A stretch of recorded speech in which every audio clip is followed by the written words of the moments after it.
Alright, so let's look at the roster. First, we're just going to do this quick overview, and then we're going to go into the salaries page, which I like looking at. Gives you a lot more information. It'll tell you, everyone's age, the length of the contract remaining, how much the contract is for, so you can make better decisions as to whether or not you want to get rid of the players. It is nice in this view, you can already tell what their development traits are. The red is the highest, Superstar X Factor. Gold, this is Superstar. Silver is Star. And then the brown is just normal. Looking at the roster, the only places you could really say we have a hole here on the offense would maybe be Isaiah Wynn, but like I mentioned earlier, he's a young player, so we've got a really good offense in place, which you could see from our overall rating before we went into this page. I think was a 85. The defense is pretty good as well, even though we do have some holes here. Our best player, Stephon Gilmore, 28, Superstar X Factor. I think we have 3 more years on his contract. But Wise here, 72 overall. Normal development. He's 25. He's relatively young, but just not a lot of upside there. Maybe we could upgrade there. Roberts here, our second middle linebacker, 25 again. So still not really old, but just kind of at the age where he might have already passed the make or break point. I think he just didn't make it. Bentley here, 23. Okay, so a little bit better. 23 still has time to develop. You can look at his XP bar. He needs 6,700 to level up. He's at 4,500. There's always the potential we could get the breakout player scenario with him, so he's worth keeping around. All right, we've got a lot of old guys on this roster. So look here, Michael Bennett, 33. McCourty, 32. I think the other McCourty, are they twins? 32. Maybe they are twins. Chung, 32. So 3 32-year-olds in the secondary. Van Noy, 28. That's okay. Hightower, 29. He's almost to the point where he's going to start declining. Gilmore here, he's 28. That's okay. On offense, I mean, we know the Brady's really old, 42. Edelman, he's getting on up there. He's 33. I think the line, I think they're okay except for Cannon. Cannon's 31. Watson, he's 38. He's definitely retiring after the season. So, all right. So we have 3 trades we can do. I'm probably going to hold on to those trades. I don't know if there's anything that I really want to go all out for. I might just kind of let this season play out. Let's see what we have here in free agency. Okay, so we had, we had those higher rated guys like Eric Berry, 86, William Hayes, I think he's 83. They've all been picked up now, which that's more reasonable. I shouldn't just have all those guys available to me.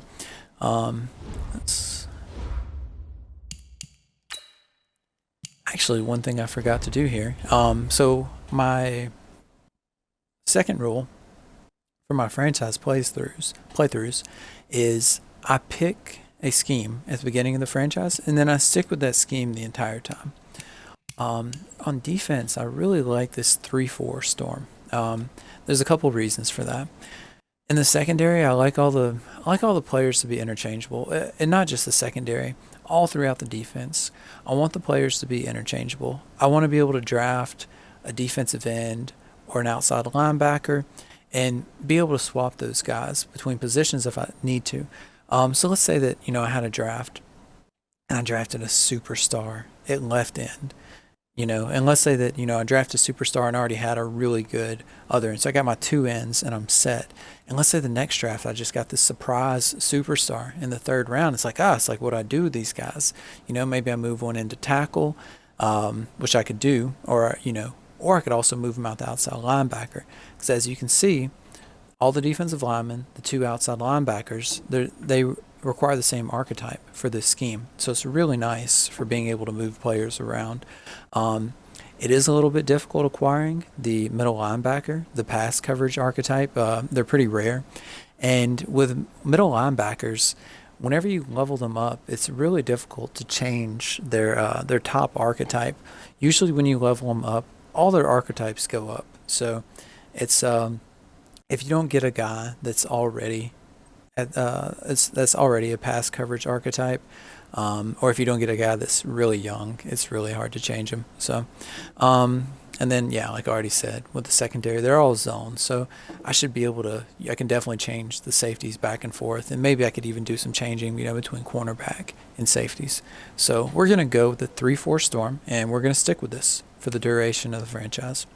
All right, for offense, I was kind of like to mix it up here. I with the offensive line, it is nice if I get them all with the same archetype. That way you can just focus on drafting one type of offensive lineman, and then you can just move them around as need be. You don't have to worry about. It's like let's find a scheme that has a mix. Yeah, like this right here. Like we have the tackles with power, and then the center and the two guards as pass protector. So, like, let's say that it just so happened in the past couple of drafts where you have like 5 offensive linemen that are all good, but they're all like power top archetype. And yeah, that's all right, but it's kind of annoying because you have to put them all there at tackle, and then actually change them in the depth chart to the guard. So you have your best linemen on the field, and they'll also be getting the bonus XP from being a scheme fit. Okay, I think we're gonna mix it up, and we're gonna go with the run and shoot. The quarterback, field general. I think this is the best quarterback archetype you can have. The pass protector, offensive line. I think that is actually the worst that you can have, but they're all the same.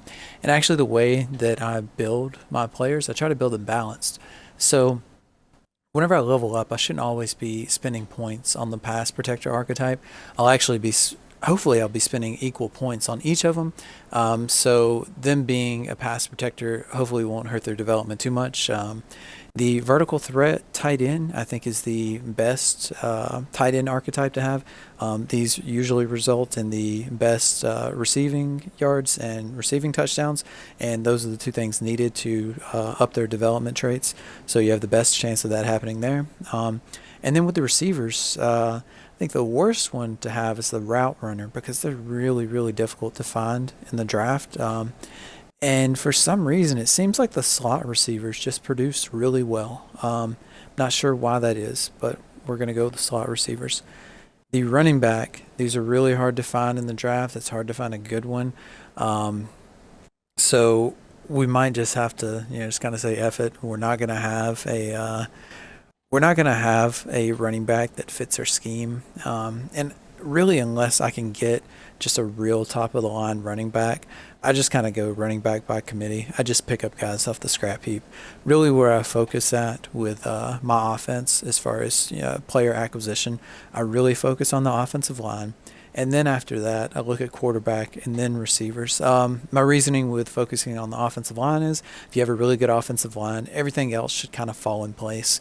They influence the stats of every other position on your offense. So, all right, so run and shoot and 3-4 storm. That's our two schemes, and we're sticking with those for the duration of this. Okay, now we're going to look in free agency and see if there's any slight upgrades we can make. First one we see here. Now I said part of my rules is you can only sign 2 free agents during the offseason. That does not apply to right here. We can sign as many free agents as we want during the season. And you see that you can only sign them to these 1-year deals. The thing is, whenever you reach the offseason, if you want to re-sign these guys, it's going to count as a half a free agent toward your 2 total free agent signings. So we're going to pick up Brock Osweiler. Not exactly sure how you pronounce that last name. And we're just going to cut our other 2 quarterbacks.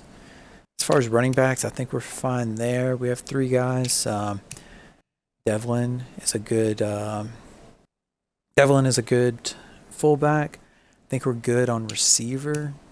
Tight end. We have Gates, but we could use not Gates. We have Watson, but we could have Gates as a nice backup. I think we have We're a little bit low on funds. Let's actually see if we can fill that hole at linebacker or end before we fill any of those other holes. Just a lot of garbage here in the offensive line. It's really hard to find offensive linemen early on. Okay, this guy fits our scheme. He's a little bit older. I'm gonna bring him in, even if he won't start. It's just be nice to have some depth. I'm gonna go ahead and bring this guy in as well.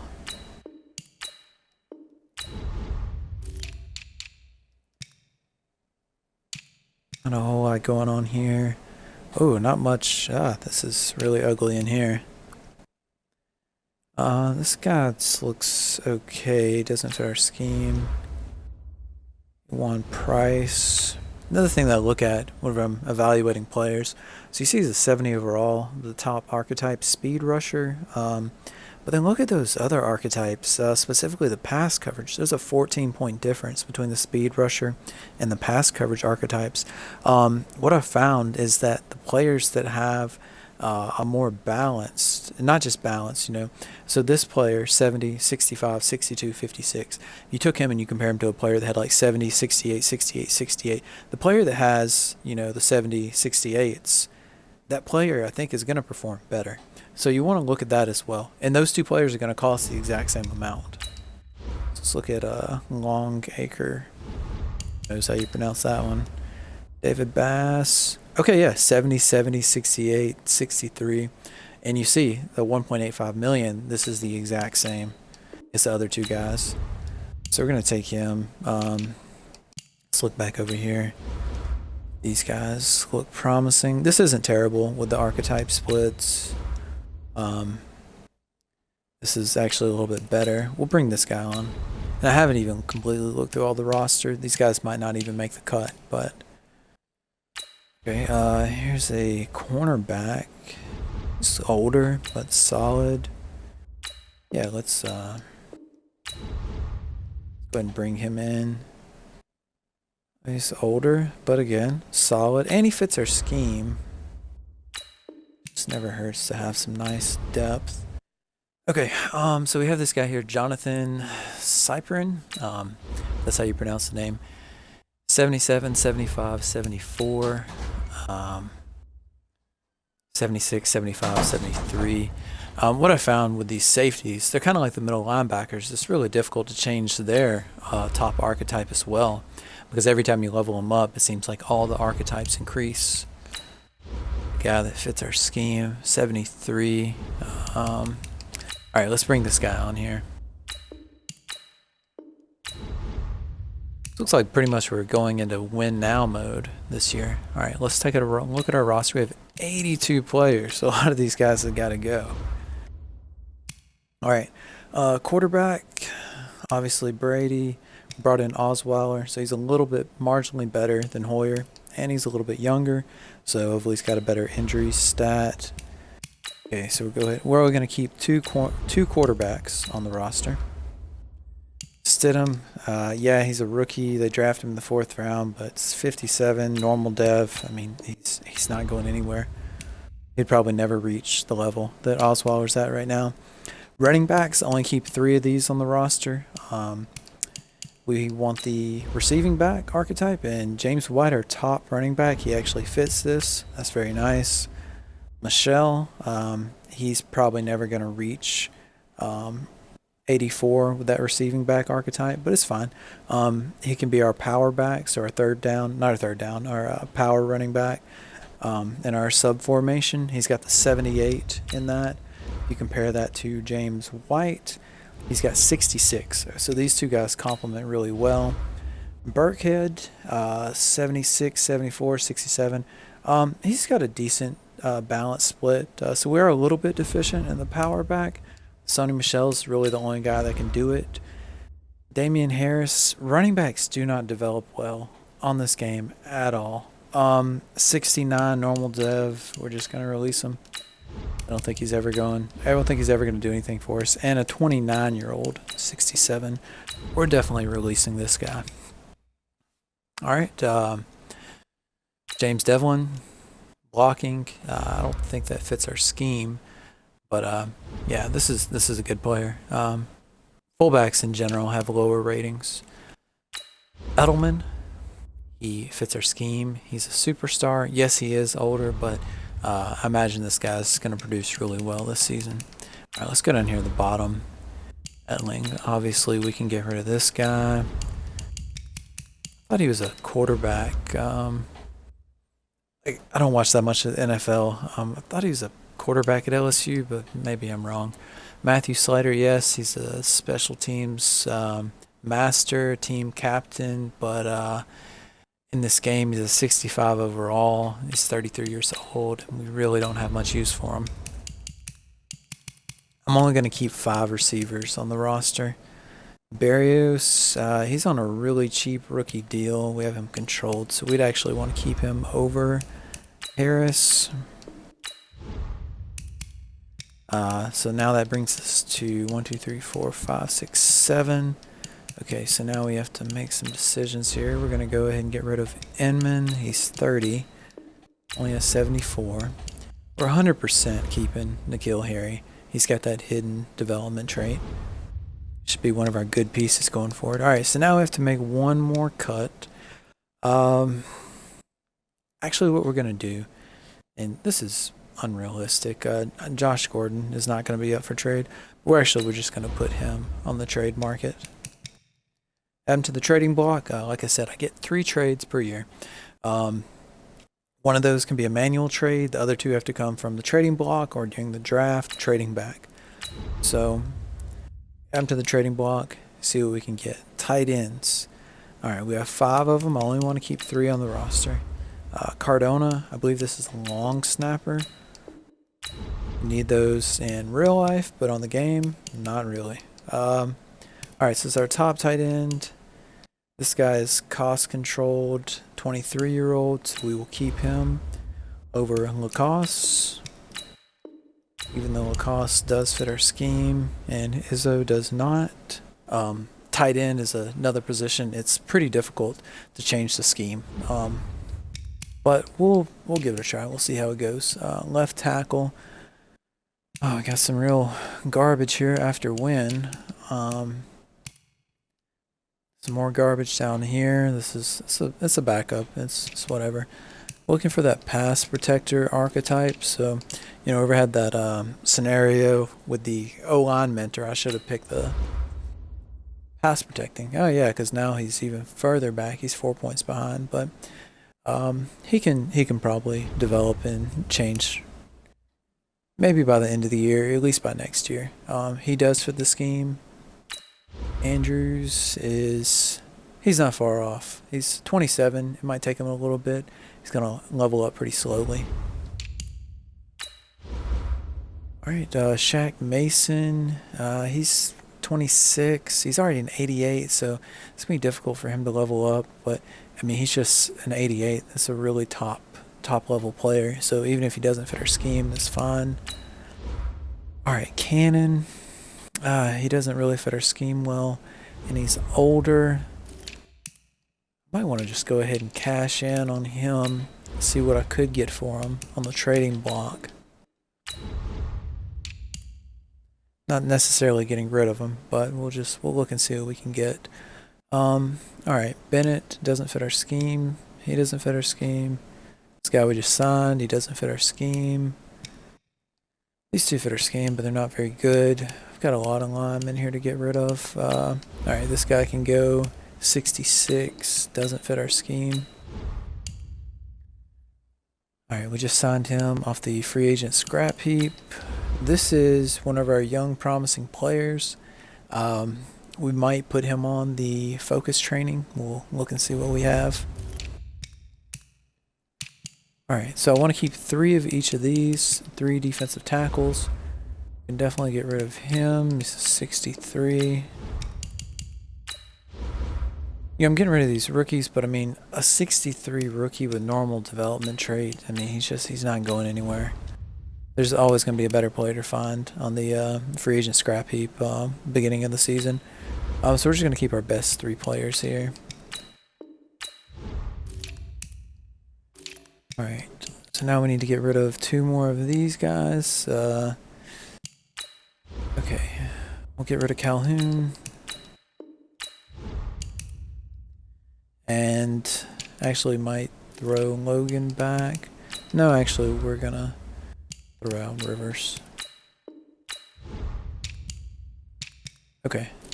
Now, this is something that, looking at here, Winovich, him having star development, and none of these other guys have star development. Other than Bennett. So even though Winovich is 5 points lower than our second best defensive end, I think we're probably going to go ahead and start him. Also because we have him for 4 years. We want to make that investment in him. Keep him on the team. Okay, defensive tackle. There's not a lot of promise here. He's a good quality starter. 29 years old. He'll regress a bit after this year, but he should still be fine next year. Outside linebacker, Van Noy, doesn't fit our scheme. Still good player. He's only got 1 year left on the deal. Collins, solid backup. Barwin, who I think we just picked up off the scrap heap, solid backup. This guy's 26 and he's only a 60. That's really bad. Alright, linebackers. Got some real garbage here. Yeah, we're going to actually pick up some guys off the free agent scrap heap to replace our third and fourth linebackers. These are really bad. And they don't fit our scheme. Okay. Looks like we're fine here. Hightower, a little bit older, but he does have the star development. Cornerbacks, 1, 2, 3, 4, 5, 6, 7, 8 of these guys. Alright, so 63, go ahead and get rid of him. Alright, this guy we signed in free agency, we might get rid of him as well. Doesn't really look like he's necessary. And he'd be blocking the way of some of these young guys. 1, 2, 3, 4, 5, 6 at this point. Actually, let's see what we could get for him. Go ahead. We're not going to level him up in our scheme. We're just going to level him man to man so we can get a better offer for him where we put him on the trade block. And if we had a trade, we found a trade for him, that would bring us down to 5. Alright, free safety. Good lord, we have way too many of these. Try to keep a total of 5 safeties. Alright, McCourty, obviously, he's our starter. A bit older, fits our scheme though. Definitely want to keep him around. Alright.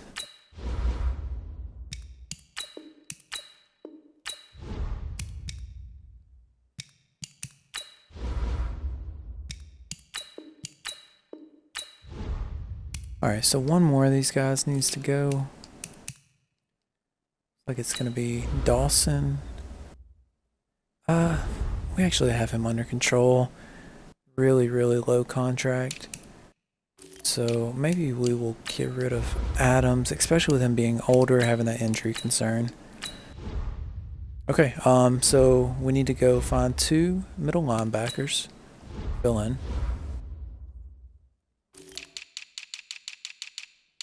We'll still need to clear out a couple of players on the offensive line, but we're just going to wait and see what trade offers we get.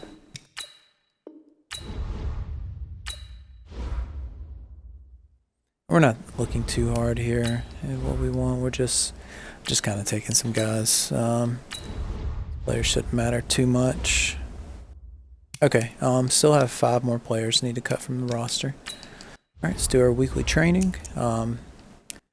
N'Keal Harry, definitely want him focus trained, and Winovich, Jojuan, Williams, maybe not. I think we're actually going to find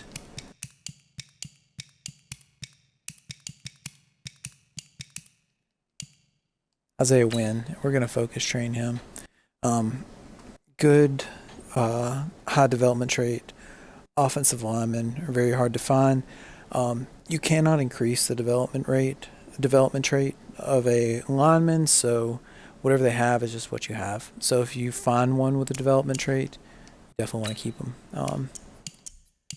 we're not worried about doing gold training. Previous Maddens, whenever you did the training, if you did gold training, the computer would still do bronze training. Actually, this year I was testing it out yesterday. If you do gold training, now the computer will match you. So it really doesn't matter. Just do whatever training you want. I just do bronze because doing the training is just infuriating, guys. It's very frustrating to do. And if you don't have to do it, why would you do it? So, all right. One thing I did forget, there's XP sliders that I like using from the Operation Sports forums. The user is T-Dog. I've been using his sliders every single year, and they're really good. Okay, so now we've got all these input. You can see most of the defense isn't changed too much. It's really the defensive ends and defensive tackles that get the big boost with XP. Offensive line gets a big boost. Fullbacks moderate. Wide receivers, okay boost. Tight ends get a lot. Halfbacks same as wide receivers. Quarterbacks get a little bit of a decrease actually. Kickers and punters aren't touched. I kind of wish that the kickers and punters were a little bit better, but whatever. This guy did a lot of work making these XP sliders, and I'm just going to trust in him. So, all right. So we've set our sliders. We've done our training. I'm not going to show all the player upgrades every single week, but I will just kind of say in general the approach I take is if a player doesn't fit my scheme, I'm just going to invest in that scheme fit archetype, and hopefully over a couple of levels the player will change to my scheme so he can get the bonus XP every single week.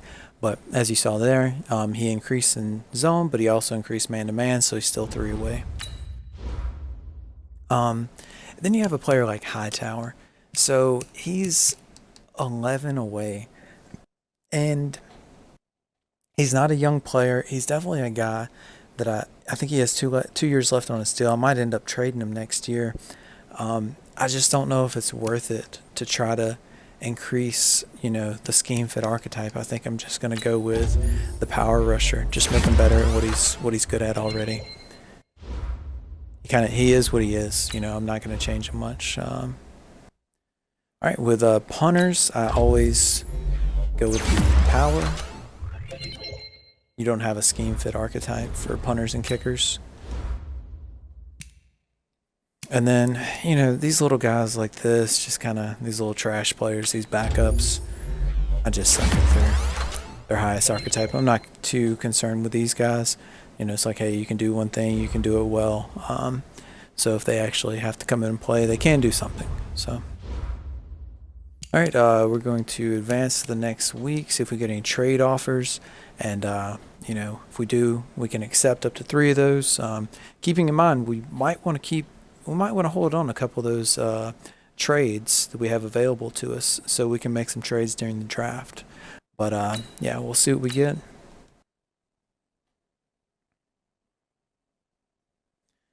Okay, our offensive line mentor wants to talk to us some more about Isaiah Wynn. Apparently he did great every play except for giving up a sack or 2. He's getting better. All right, +3 awareness. Thank you for that, Marcus Cannon. Appreciate your help. All right, trade offers. All right, looks like we did receive trade offers for all these guys. All right, Josh Gordon's the one we definitely need to get rid of. We just have too many receivers.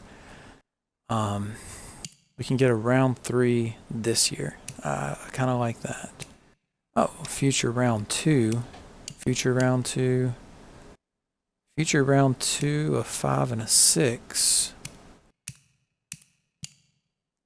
You have to keep in mind, though, the Saints are probably going to be one of the better teams. So how much is that really worth? On the other hand, the Chargers, not sure about them. Are they going to be good in a couple of years? Not really sure. These are all future picks. We will not reap any of these benefits this offseason, but we're going to go with this. All right, so that is our first trade, is Josh Gordon for a round 2, round 5, round 7, 2021 picks from the Chargers.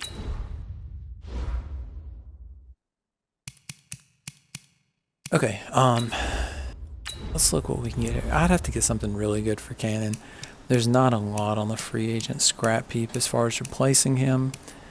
The round 2 pick is pretty enticing, but I think we have a good team. I think we can really do something this year, so we're going to hold on to him. Also because it looks like we have offers for Jones here. They aren't as good of offers, but it's better than nothing. So we're going to trade Jones, and then we're going to hold on to Cannon, and then we're going to go into the offseason with one of our trades available to us. So our second trade is Jonathan Jones for Chicago's 2021 5th and 2020 6th.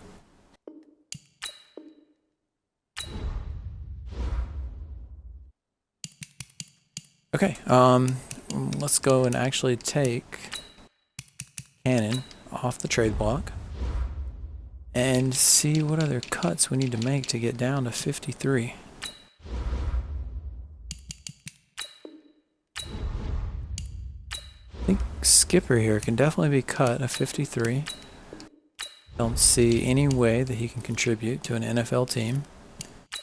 Same with Ferenc here. Might have to go to the scrap heap and actually grab a couple more offensive linemen. I'll try to keep 8 total on the roster. We have, let's see, 6, 7, 8 right now. We'll move him over to right guard. Actually, I'm going to go ahead and just get rid of these 2 rookies. They just don't look like they're going anywhere. They're rated too low. They have no development traits. So we'll have to acquire 2 more offensive linemen. Alright, so where else did I need to cut some players? Sorry. So we're good here with quarterback, running back, fullback. We have 5 there, 3 there, what we want. Still need to acquire 2 more offensive linemen. Go to end, both ends, and tackle. We have the correct amount of linebackers. Good on cornerback, free safety, strong safety. Here's one of our problems right here. We have too many kickers. He's probably actually going to make the roster in real life. But Allen here is significantly better in the game. Alright, so now we'll go sign those 2 offensive linemen.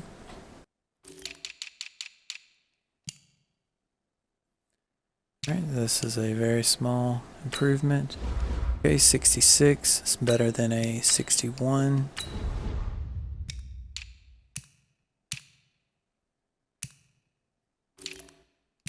And another 66.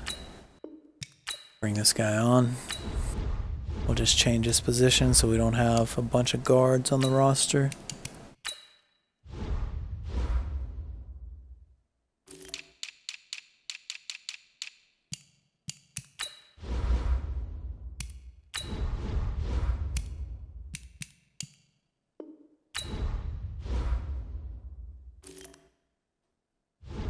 Okay, we should be good to go. So now we can set the depth chart. And there's 2 things, so we'll just auto reorder the depth chart. There's really 2 things that I want to look at. I want to make sure that Winovich is playing. We're going to put him up at the top of the lineup. And the other thing is I wanted to look at N'Keal Harry. I want to make sure that he's getting reps as well. So we're actually going to move him up to the number 3 receiver. And then in the sub formations, we're going to make him our slot receiver. We're really going to make sure he's getting a lot of reps. And focus training him, he should come along pretty well. He's 21 years old, 74 overall. This should be a big piece going forward. Yeah, we're taking a little bit of a hit in the short term, but you know, Tom Brady really should be able to boost his stats up, get him some good numbers. All right, so N'Keal Harry here. We're playing him in the slot right now, and slot is our scheme fit, so we're going to focus on this. It's going to help us in the short term, and hopefully eventually he'll be able to be scheme fit to help him with his XP gains in the future. We're hoping he's a long-term piece.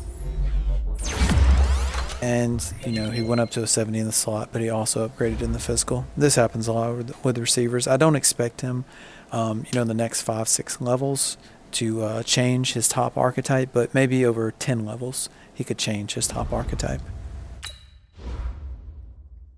Barrios is another player that might develop well. He does fit our scheme, and I'm actually tempted to use Edelman, N'Keal Harry, and Barrios as my top 3 receivers. Just kind of go all in on these young guys right now.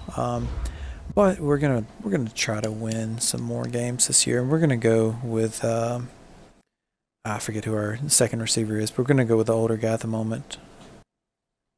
All right, same thing to Winovich. We're trying to change him to our scheme. He went up 1 in the scheme archetype, and he also went up 1 in his previous top archetype, the power rusher. So unfortunate there.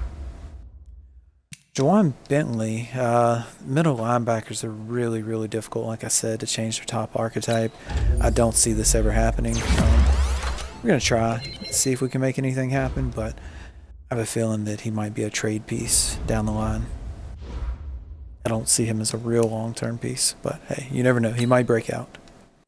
So we're 1-2 right now in the preseason. Let's see if we can finish 500, get a little bit of momentum, a little bit of morale going into the season. All right, loss 24-13.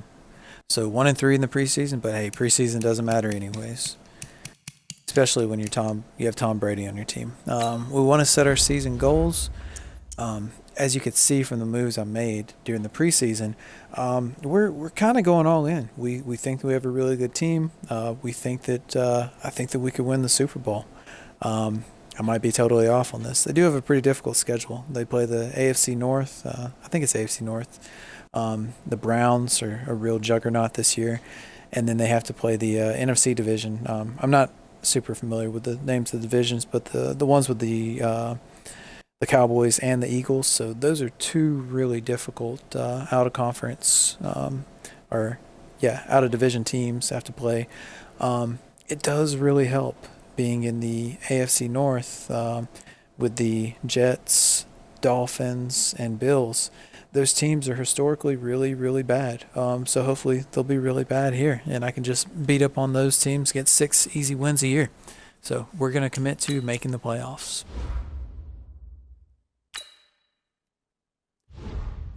These X Factor scenarios, they're just completely useless. I disregard them every single time.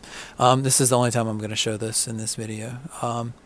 It's, I think you can get some extra XP if you actually do meet the goals, but yeah, this is very poorly implemented here. All right, so big win here, week 1, 28-7. And this team is built to go all in. We have a very old team. We should do well this year. If we don't, it's a really big disappointment. The title of the video is a Patriots rebuild, and I guess it's a little bit misleading. We shouldn't be rebuilding the first year. The real question, or the real difficulty is going to come in is whenever Tom Brady retires. Now, whenever the game first came out, it's kind of funny. It's like every single year, Tom Brady retires after the first season, no matter what, in Madden. He's done it in the past, 3 or 4 years. And actually, with the new patch that came out, I believe it was Tuesday, they edited him. So it's guaranteed he's going to play at least 2 seasons. He's going to have a pretty big regression hit after this first year, but he's still going to be an elite quarterback. Yeah, it's going to be interesting to see what we can do to build whenever he leaves. Like I said, we have all these other older guys on the roster. We have, let's take a look here again. We have Edelman, who's 33. Cannon, he's 30. Thomas here, he's 31. On defense, we had the 3 secondary players that are 32. Gilmore's 28. I mean, it's okay, but still, we had 29-year-old, 28-year-old, 33-year-old defensive end. This is a really old roster, so we're definitely gonna have to make some moves if we want to continue to be successful. So, okay. Now one thing. Now a lot of these rebuild videos are a lot of times, you read about people doing a rebuild and they'll completely blow it up. I think if you have the opportunity, it is beneficial to actually be competitive the first year. The reason why is because you're going to get more coach XP. So assuming you're starting with a new coach, right? You get more coach XP and you can buy all these different things. Now I started off with the expert scouting, which we'll see here in a couple of weeks, or yeah, 2 weeks. It's going to give me more scouting points every week to work with. But here's the places where this XP is really going to help you. So you can get this increased player weekly goal XP that affects all your players, and then you can get this boost to each of the individual positions. So it's really, really beneficial to get that early XP in your franchise whenever you're using a new coach. So I'm at 900 right now. I don't have enough to purchase any of these upgrades, but I'll probably go ahead and purchase the offensive line upgrade as soon as I get to 1520. Okay, so I was talking earlier about the punters. Always go with power. Always go with accurate with the kickers.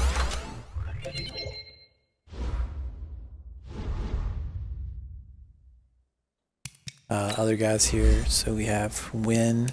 We're trying to turn him into a pass protector.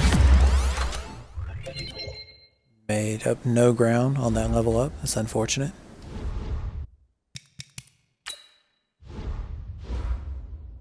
Alright, so first member on the injury list, J.C. Jackson. 6 weeks. We're pretty good at cornerback, so this shouldn't hurt us too much. Alright, and our first division game, going on the road playing the Dolphins. I think the Dolphins are one of the worst teams, if not the worst team in the game. So we should win this game, even though we're on the road. Let's see how it goes. We lost. Somehow we lost by 21 to the Dolphins. Jesus. Alright, well, we get the Jets at home, so hopefully we're alright with that one. Let's look at our player negotiations. We definitely want to bring back Brady. Alright, I'm probably going to wait until the off season to re-sign him. The reason is he's going to regress a lot, and his salary, his contract demand should go down significantly. If need be, I'll hit him with the franchise tag. I definitely want to keep him. There's no way I can get somebody as good as him to replace him. But yeah, we're probably going to hold off on Brady for now. McCourty, he's a good player, but he's 32, so we're actually going to wait on him as well. Come week 4, we are going to try to re-sign Thuney. Not sure how to pronounce that. We are going to try to re-sign him. This is 26-year-old, so sign for 3 years. It'd be 27, 28, 29 during those seasons. It should be mostly progression. He should regress a little bit from 28 to 29, but still going to be a good player. Still should be worth it. We have no interest in Demaryius Thomas. Watson, he's 38. I imagine he's going to retire. Van Noy, 29, 30, 31 would be his ages if we signed him for an additional 3 years. I have some interest in Van Noy. We'll see how it's looking here in a couple of weeks. No interest in Dorsett. Kendrick's 31. And yeah, so I can wait to re-sign him as well. Let's see. Danny Shelton's possibility of re-sign him. Maybe if it progresses a little bit. Collins, no. Roberts, no. Karras, no. So, alright, so we have 1, 2, 3, 4 guys that we might re-sign during the season, 2 after the season. So we'll keep an eye on these as the season goes along.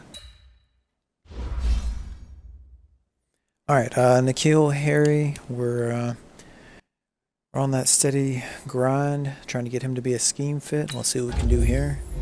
Alright, we made a little bit of progress. That would be amazing if he could be a scheme fit by the end of the season. Seriously doubt it, but you can always hope. Winovich, I think we could get him to a scheme fit by the end of the year. Okay, yeah, we just made up 1 point there, so we're only 2 away from him being a scheme fit. All right. So scouting rule, I believe it's number somewhere between 11 and 13. There's 13 rules total. I think it's actually rule 13 in the guidelines that I have for myself. Is you have to auto-generate the rookies. You can't download a file. You can't edit the rookies. I think that's insane. You can just go in, you can edit the rookies, you can look at all their overalls, see who the best players are available. That seems like blatantly cheating. So, all right. So what are we looking for in the draft? All right, we know that Brady's getting old. We would definitely like to draft his successor. We know that we need help at middle linebacker. That's one of our biggest positions of need. Also, there on the defensive line, we could use some help there as well. We're really, really old in the secondary. If we could get somebody there, we'd love to get somebody there for the future. And then we're always looking for offensive linemen. You're always wanting to roll the dice if you see a good offensive lineman, especially later in the draft, just in the small chance you could get that development trait. So I had 1 year, I just rolled the dice on a guy, 5th round pick. He ended up being a superstar development rate, offensive lineman, right tackle. Now he's 23 years old, 71 overall. I mean, not the most ideal, but I think by the time he was 26, he was 86 overall. And the 86 overall, the way that I develop him is a little bit higher than the way most people do, because this was an 86 and he had almost even splits of his archetypes. So he was a really, really, really good player. So, and just a little bit of an aside, part of the reason I do the balanced archetype splits is it keeps their price down. So like if you had a player that was like 90, 80, 80, or if you had a player that was 85, 85, 85, the guy that's 85, 85, 85, he's going to cost a lot less than the guy that's 90, 80, 80. And I think the guy with the 385s, I think he'll actually produce better because he has the higher average archetype rating. So, but yeah, so we're looking for the successor for Brady. We're looking for help at middle linebacker, defensive end, defensive back, and on the lookout for offensive line. So, we can use a little bit of everything. So my general approach whenever I'm scouting, the first thing I do is I just kind of go and tag all these guys. And by tag, what I mean is I just unlock the first skill for all these guys in the top of the draft. And actually, it's, I guess, like a little bit of a game within a game. You want to try not to waste any of the points. Right now, it looks like I'm actually going to waste some points. So let's go here, and we'll spend some points here. There's another quarterback in the first round. I could spend 11 points on him. Yep, there's another quarterback. And then, actually, I'll just go ahead and spend 10 points on this guy here. All right. Okay, so there should be 32 players who are ranked as 32 players ranked as a first round talent. All right, the first week of scouting, I think this is the closest you're going to get to the true talent of these players. So if I go ahead and tag them, and then as I continue to scout position by position, I see a guy, that's like in the 3rd, 4th round that I've already scouted some. I know that he was previously projected to be in the first round, and there's a good chance he's actually going to be a good player. So we'll go over some more things that we're looking for in each of the players as I go forward with the scouting. So, all right, so 1-1 Patriots versus 1-1 Jets. We definitely need this win here. If we don't win, I don't know what's going on. All right, win 34-23. Thank God. That would be really tough to start the season 1-2, especially with this team. I mean, as loaded as it is. So, all right, this is frustrated receiver. If you've played a lot of franchise, you'll see this pops up all the time. This is really annoying. I always just say no promises. You say no promises, it'll give a morale boost to the rest of your offense. if you pick, I'll get you involved, it gives a higher morale boost to that one player. If you don't meet the goals, which I believe are tied only to the receptions, then the player will get a morale boost, a morale decrease after the week. If he does meet the goals, I think he gets some additional XP. So, all right, week 4, we said that Tooney was going to be available.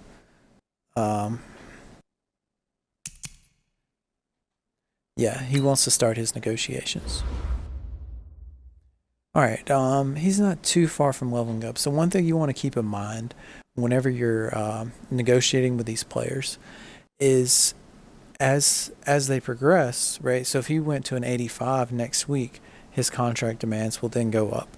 So like if he was really, really close to being an 85, we would definitely make sure that we got him locked up. And we're actually going to go ahead and offer him a little bit more just to start off, because I really don't want to deal with the hassle of having to go back and forth with him every single week. So I should have plenty of money to be able to pay this guy over the next couple of years. Okay, yeah, just give him a little bit extra. Doesn't hurt me.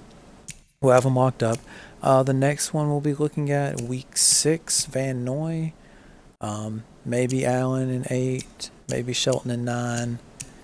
And that's, yeah, I think that's all we're really going to look at. We're still, like I said, we're waiting for the off season for Brady and McCourty. All right, so we're back for our second week of scouting. I think all we're really going to be able to accomplish this week, still trying to tag these players in the first round. I don't know if we're going to have enough points to get through all of them. Nope, doesn't look like it. This guy looks promising here with the A- pass block. Just go ahead and spend a couple extra. This guy looks really promising. 2 A-, and neither of those are hit power. A lot of these defensive players, you'll see hit power. It's kind of worthless as far as determining how good the player is going to be. Pursuit, finesse moves. These are 2 to definitely look for. And he's 21 years old. I mean, not the best size, but maybe we can move him down. No, he is outside linebackers. Oh yeah, all right, he's great size then. Wow, okay, this is definitely somebody to keep an eye on. All right, 2-1 versus the 2-1 Bills going on the road. This could be a big win for us. Let's see how it goes. Loss. Oh man, 2-2. We're really struggling here, and we got 2 injuries. Awesome. All right, Marcus Cannon is out for 32 weeks. Wow, should have traded his old ass. All right, Demaryius Thomas, he's out as well. So maybe that Braxton Berrios movement's going to start whether I wanted to or not. Yeah, and he was out previously. So, all right, we're going to take a look at the lineup and see what we're going to do here. Just want to make sure I have enough players at the right tackle position, because if not, if you don't have enough players at the position, the computer is going to cut a player for you and then put a player there, which is really, really annoying. So, all right, we're good there. We knew that we had enough receivers already, and we knew we had enough cornerbacks. So now we want to go look at the depth chart and see how that's affected us, because we moved around the receivers a little bit to get Harry more in there. And all right, yeah, Dorsett just moved up. Berrios is still there. I think we're just going to stick with that. Let's see if it did anything to affect the slot receiver. No, it kept us the same there. And tackle should have just started at 66. Yeah, all right, good deal. We got a 66 holding it down now. Right tackle. Awesome. Okay, so week 3 of scouting. So I think we'll be able to finish tagging all these first round projected guys here. Don't have too many more. Okay, yeah, so we got all these guys tagged. And like I said, so the reason we're doing that is because the first week, wherever they're projected, that's the best indicator of their overall talent. So we'll look to see if any of these guys move as the year goes on. Then after that, I'm just going to go position by position. Quarterback, what I'm looking for is at least an A in throw power, and then a B+ in at least the other 2 stats. And if they don't have that, if they don't have the A, I'm going to move on. So I'm just going to go and look first at all these. while trying to make sure I spend all my points. So like this guy right here, I'm not going to look at the other stats. Alright, we have 7 more points to spend, so we'll just go up here and spend it on this guy. Okay, this guy looks pretty promising. Alright, after doing our weekly training, we have 2 of our young guys ready to upgrade. We're trying to make, so we went from being 5 away on our scheme fit archetype to being 4 away. Let's see if we can get that to 3 away. We didn't. I think this is going to take a while to do. Might not ever be able to do it, but we're going to keep at it. Winovich, I'm more hopeful. We made up a point last time. Let's see if we can make up another point, which we did. Alright, we're only 1 away. Nice. Be pretty big to get those scheme fits for those young guys. Really help them with their development. Okay, so 2 and 2 versus 2 and 2. We're on the road. Let's see how this one goes. Alright, just barely pulled out the win. 35-32. Okay. Actually, I forgot to do this last week, but usually what I do is after every 4 weeks, I'll go take a look at the division standings, and then I'll go take a look at the league stats, see if any of my players are near the top of the league leaderboards, because that's how you determine if your player's going to increase his development trait. And we'll get into that in just a second. Standings, all right, we're tied for first in the division. We're fine. Even though we do have some losses against division opponents, which is going to hurt us with tiebreakers later, still, we can make up that ground. We still get to play everybody again. Okay, so let's look at the stats. Brady's doing really well with passing yards. 12th in touchdowns, not as good. James White, he's probably not going to have many rushing touchdowns. Benjamin Watson is our leading receiver, not what we want to see. We want to see these young guys getting the stats. N'Keal Harry, we want to see him doing well. Yeah, N'Keal Harry is not, I guess he's our second receiver. And then Edelman, I'm kind of surprised with Edelman. Edelman always does really well. Looks like actually James White is, wow, he's eating up a lot of our stats. I really don't want all of our receiving yards going to him. Sonny Michel is getting way more than I want also. Yeah, I don't want any of these touchdowns going to Rex Burkhead, Michel, James White. I want all these touchdowns going here to Harry or Edelman. Alright, defensively, really I'm just kind of interested in Winovich. Is he doing anything big? So I'll look at his sacks, and it doesn't look like he has any at all. Alright, he has 5 TFLs. That's not bad. See if anybody has any nice receiving numbers. Alright, our backup strong safety, he has 1 pick.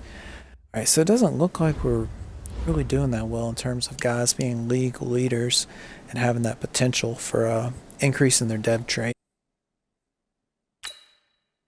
Alright, you get this scenario, the Thursday night game. Always pick the emphasized rest over preparation, because sometimes you can get, if you do this, preparation over rest, you can get a morale decrease and like a plus 100 XP. I did this and got a plus 600 XP, but that's pretty rare. This one just seems a lot safer. You always get a morale boost of some amount, and you usually get a injury avoidance boost as well. So yeah, plus 3 morale for our team. 3 and 2, we could use a little bit of morale. So alright, week 6, we're maybe thinking about re-signing Van Noy. 3 years, 20 million. Ah, man, that's tough because every single year is going to be regression. I just don't know how much of a trade piece he's really going to be.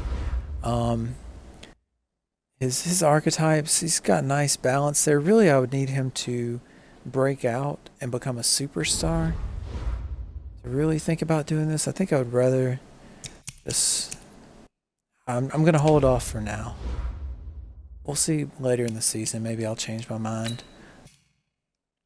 Let's get started with scouting, week 6. And the first thing we did is we just went through and we tagged all these first round players. You see we missed this guy here, and that's okay. We didn't actually miss him. He's now moved into the first round. There should only be 32 players is tagged as first round talents. We see now this quarterback has already moved down into the second round, unless he's actually one of the guys I started scouting quarterbacks. Let's see if there's anybody else who's moved down, because that guard, we missed him the first time. Maybe this quarterback, or maybe we got to him already. Yeah, it looks like we've already got to the quarterbacks. I'm trying to see if there's any other position that slid down. So it looks like it is one of the quarterbacks that slid down, and the guard moved up. Not exactly sure which quarterback it is that slid down, but okay. So with the quarterbacks, we're looking for at least an A in the first stat, and we want a B plus in the lowest stat. So this guy, he will meet our draft requirements. He's projected as a mid-first rounder talent, projected to be drafted in the early first round though. So probably not somebody that we're going to be able to get.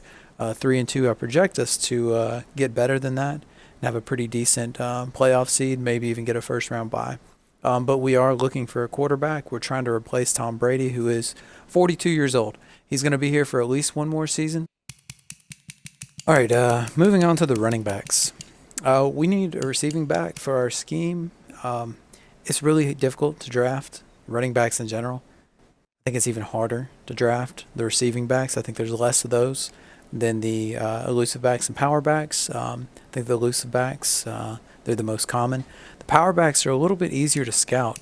You can just look for a high combine. Usually if they have a combine of 7, the power backs, they'll be decent. So we're just going to go and spend 1 point or unlock 1 skill on each of these guys. Doesn't look like there's going to be much there. And then we have 5 points left. We need to try to find a player that we've already invested 2 points or unlock 2 skills. So this free safety here.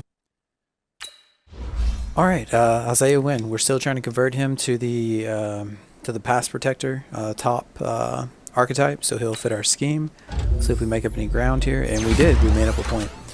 So now we're only 2 points away from him being a scheme fit and getting that bonus XP every week.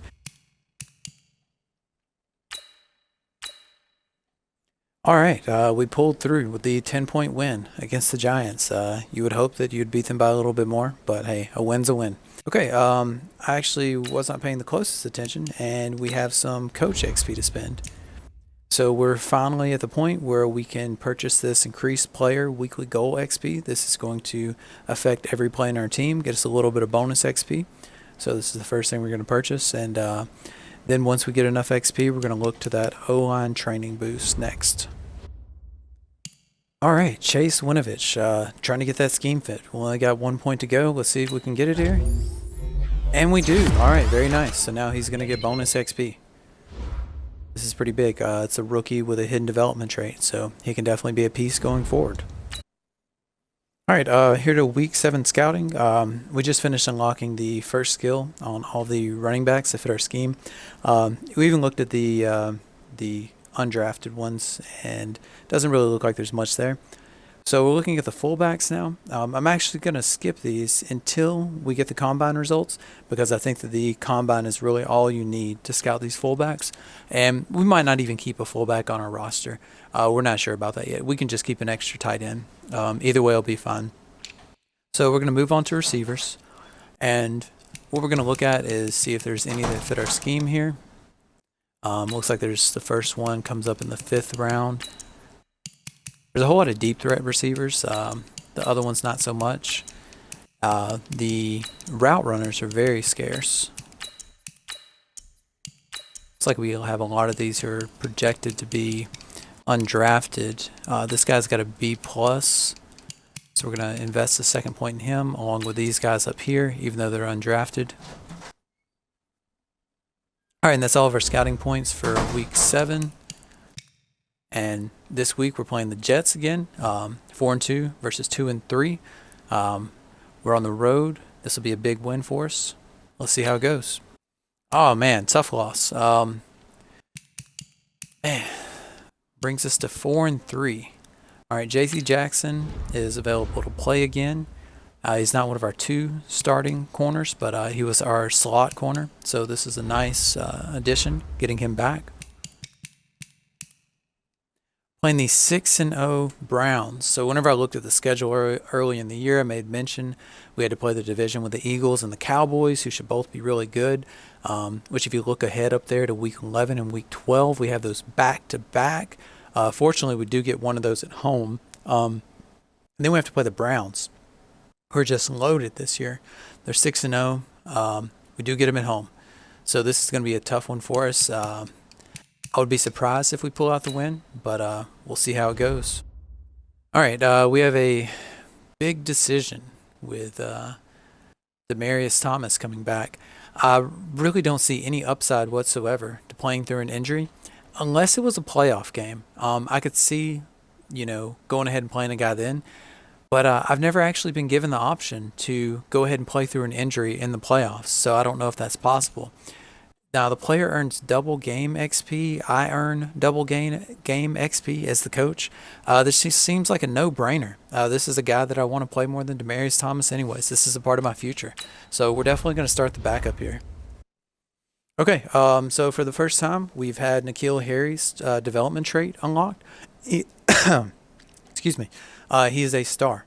I already knew this, but a little bit disappointing as you draft rookies and you unlock their development traits. If it's hidden, you can get a star, superstar, X Factor. Those are the 3 you can get.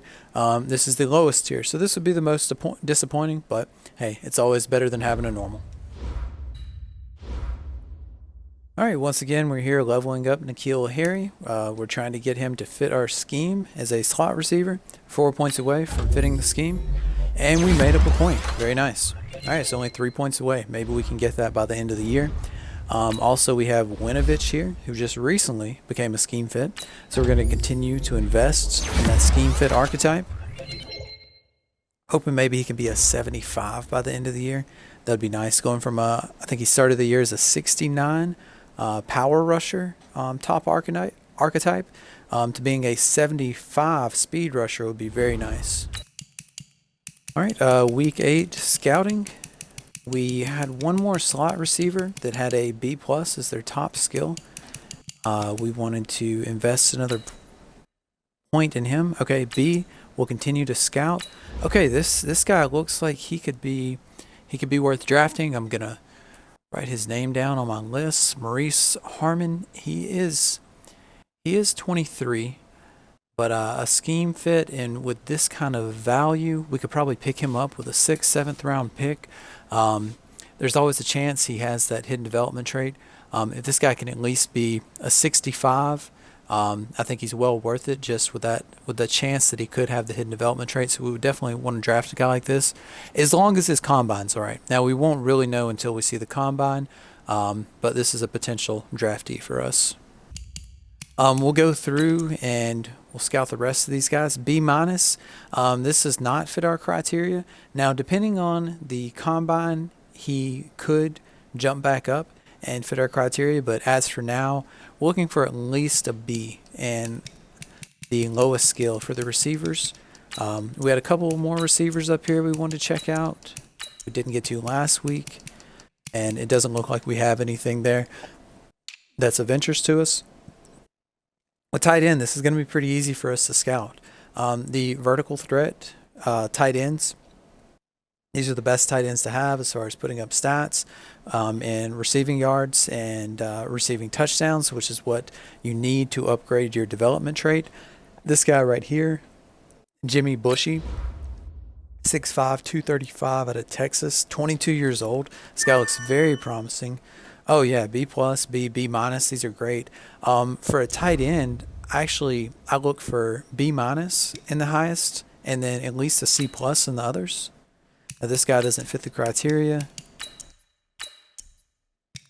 This guy doesn't. Okay, this guy looks like he might fit the criteria. I don't want to spend those 5 points, leave myself with an awkward amount. I'm going to go ahead and scout him anyways, even though he doesn't fit my scheme. So this guy could potentially be on our list. Next week, we'll continue on with the tight ends. All right, so let's see how this game goes. This could be a big win for us. All right, 28-24, yes, huge. Oh, and we have a potential breakout player with N'Keal Harry. This could be This could be really, really, really big. Okay. Now this is going to be really difficult to do. He's already a star development. So to go from a star to a superstar, he's going to need either 3 touchdowns or 150 rushing and receiving yards combined. Very low chance of this happening. But if it did happen, this would be huge. We'd have a 21-year-old superstar. That's a lot different than having a 21-year-old star. We're 5-3. We're halfway through the season. So let's take a look at where we are in the division, and let's take a look at where we are in terms of league leaders and stats. As far as the division, we're now in first place, which we should be. It's a really bad division that we're in. Our record should be better than this. Okay, Tom, 3rd and 12th in the 2 important stats. James White, 21 and 33. We didn't expect much there.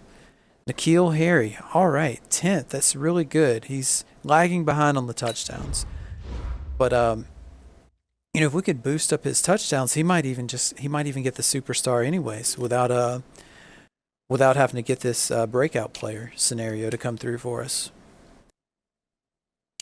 Michelle is eating up all the rushing touchdowns, which makes sense since he's our power back. All right, receiving. Ben Watson is eating up a lot of our touchdowns there. He's got 5. Edelman still with 0. This is really weird that he has none at all.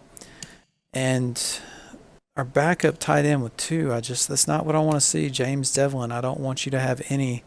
Barrios, that's fine, but if you're only going to have 1, I'd rather you have 0. There's no difference between having 1 and having 0. Defensively, see if we have anybody to be near the league leaders in sacks. Michael Bennett. Winovich has 2 now. He only had, I think he was at 0 earlier in the year. Hightower with 8 TFLs. And Cyprin with 1 interception. Okay.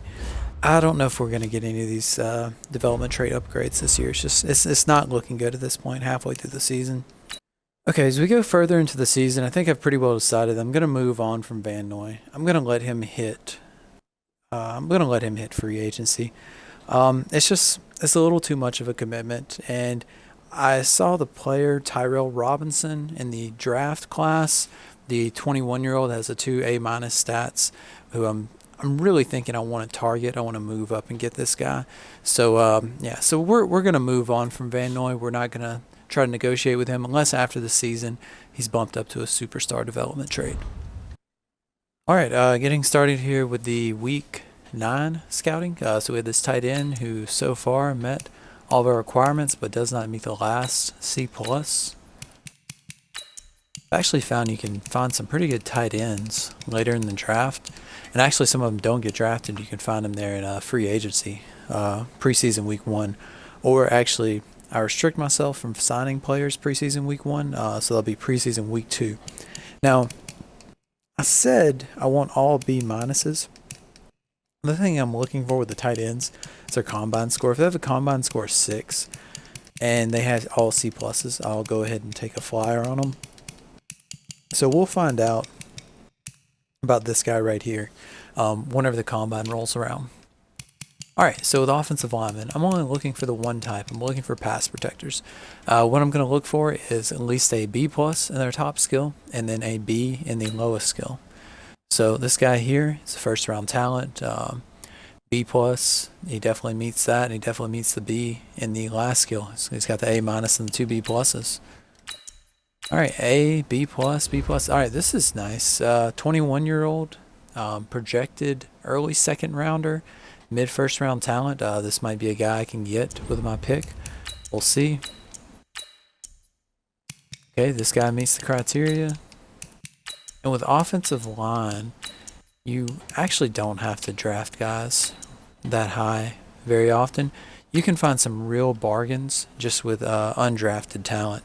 You can find guys that are like 68 to 72 overall pretty consistently. Okay, so we got 5-3 versus 3-4. We're on the road here. Let's see how this one goes. And we lost 31-7. Wow, that's pretty disappointing. That brings us, well, we were in first place in the division. Now we are in third place. All right, with the breakout players scenario, we needed 3 touchdowns and 150 yards. Well, obviously we did not get the 3 touchdowns. Maybe we got the 150 yards with them. Let's see. Yeah, it didn't happen. It was a pretty low chance. It would have been really nice, but I'm not surprised that we didn't get it. Okay, so this scenario pops up every year, right before the bye week, and it seems like really the only option is the rest and relaxation. The extra preparation, you can get a little bit of XP, but you can lower your team's morale, which I just don't think is worth it. This one, you'll up the morale and you'll decrease your injury chances. So I always go with this one.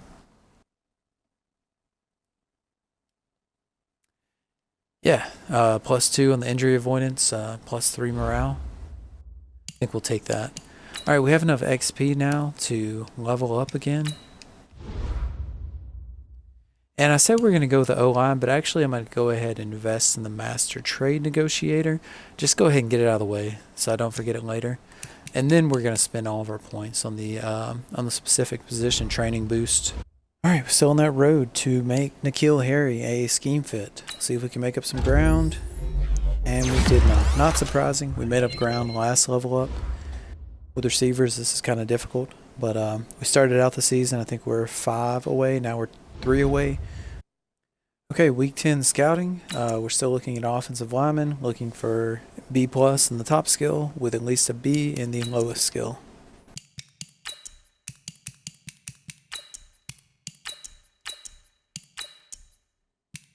Yeah, this is what I was talking about. I mean, this is a 3rd round talent here, undrafted. Now we'll see what his combine is, and yeah, he's 22. He's not the biggest, only 6'2", but still, that's a guy we could get some value there. Centers, a lot of times I actually just leave the centers alone. They're a lot more difficult to scout. Their combine scores are not as high as the other offensive linemen. It's kind of hard to compare them to the other ones. Okay, we have another breakout player.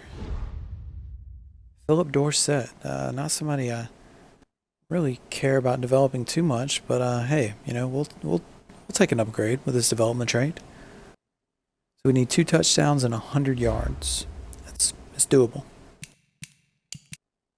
All right, here with week 11 scouting. Offensive lineman looking for B+, highest skill B, lowest skill. This guy's B+, B+, B-, and that's fine. We'd go with that, especially seeing that awareness so high. All right, that guy fits. He makes the cut.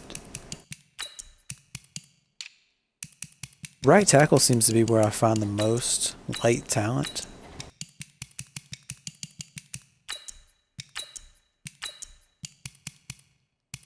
Alright, well, this year I didn't find any. And we have 20 points left. Actually, we're just gonna burn a couple of these on these first round talents. They might have a high combine.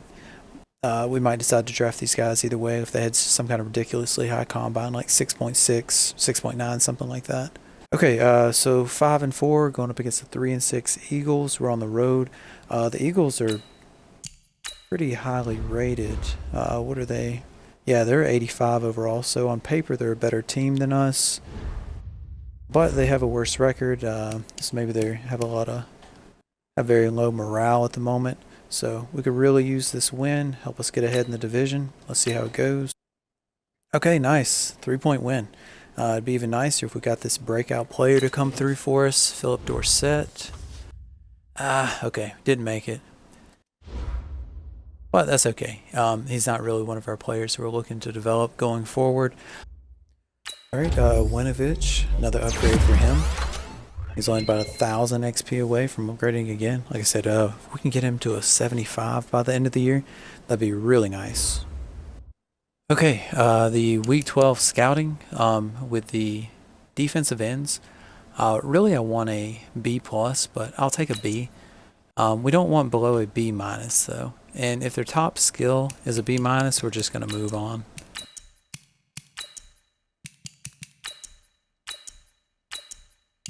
These guys are very, very difficult to scout. Usually I can't tell much until I get the combine. Okay, this guy right here, he looks promising. He's 24 though, and he's pretty small, 248 for a defensive lineman, so we'd probably stay away from him. Okay, that's all the defensive ends. Yeah, there's not a whole lot there. And then next week we'll get to the defensive tackles. All right, Demaryius Thomas is available to play again. So, actually, we want to bump up N'Keal Harry. Continue to get all those reps for him and make sure he's still number 1 with the slot receiver position, which he is. Okay, good.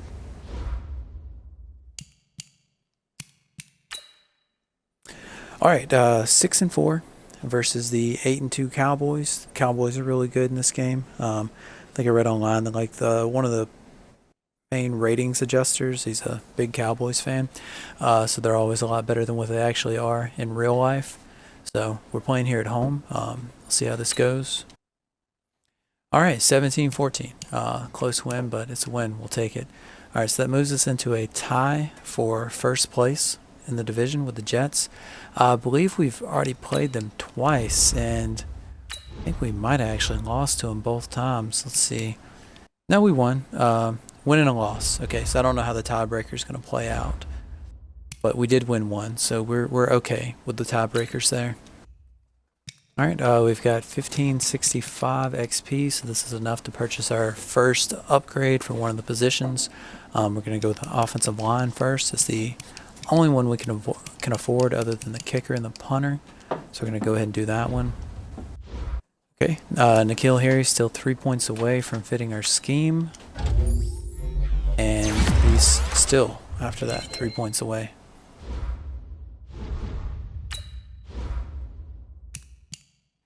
All right, Isaiah Wynn, he was 2 points away, and now he's only 1 point away. All right, we're almost there.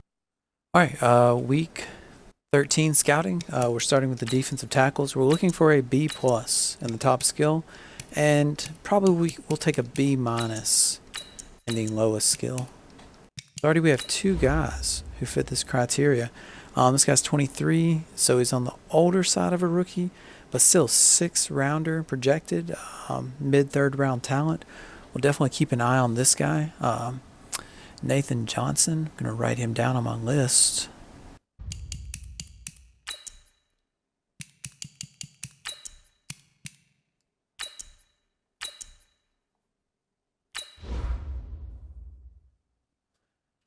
All right, we have another guy, undrafted, projected, but he's got B plus, B minus, B minus, 4th round talent.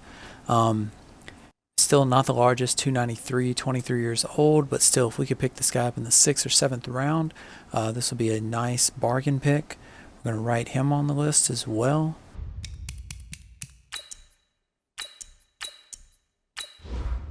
Okay, wow. All right, now this guy's 24.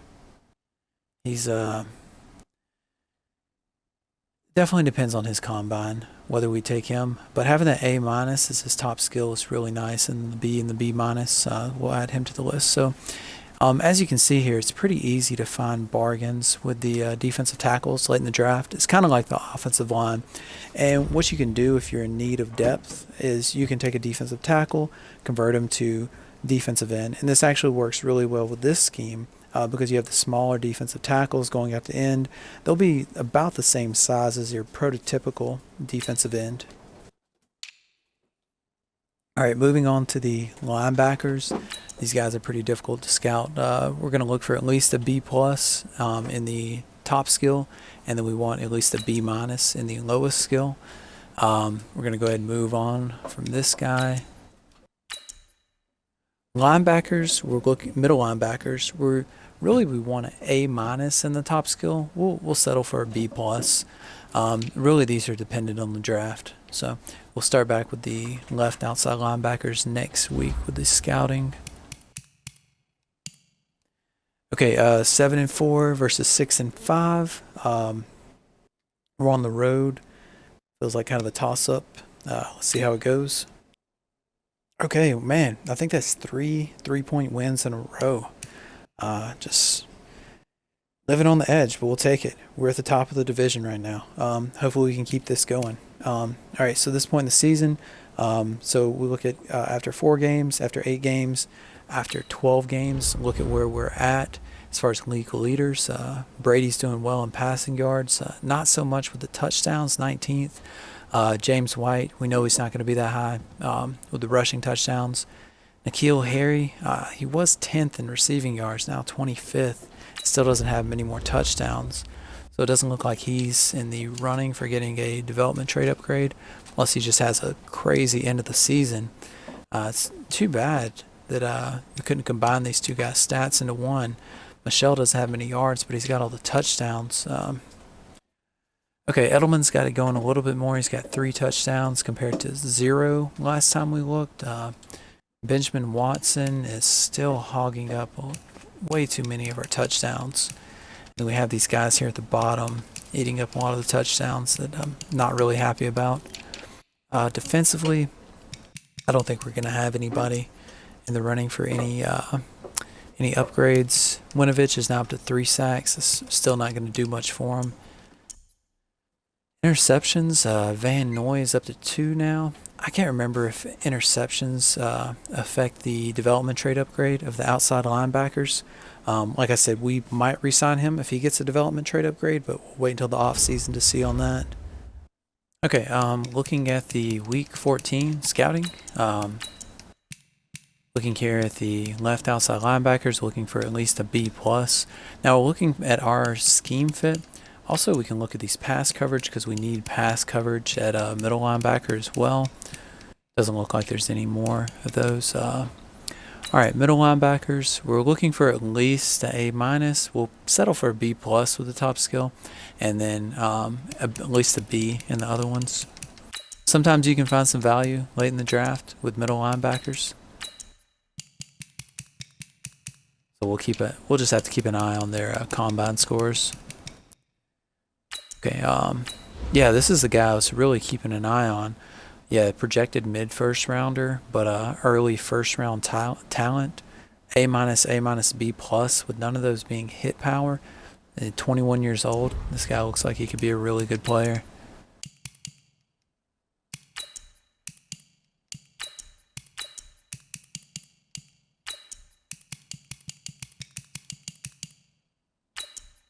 Okay, 8-4 versus 8-4. We're here at home. This should be a pretty tough game. Another toss-up. Let's see how this one goes. All right, 42-24. You know, we'd been living on the edge there for 3 weeks in a row with all those 3-point wins. Finally came through with a big win here. Let's take a look and see how we did that.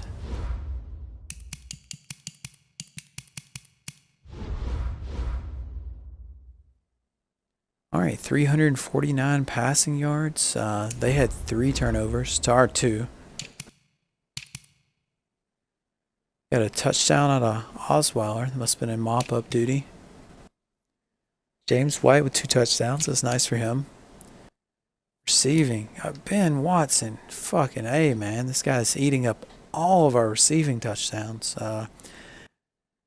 I mean, I guess it's nice if we win the Super Bowl, yeah, it's great. But I mean, this guy has no upside. I'm pretty sure he's retiring after the season.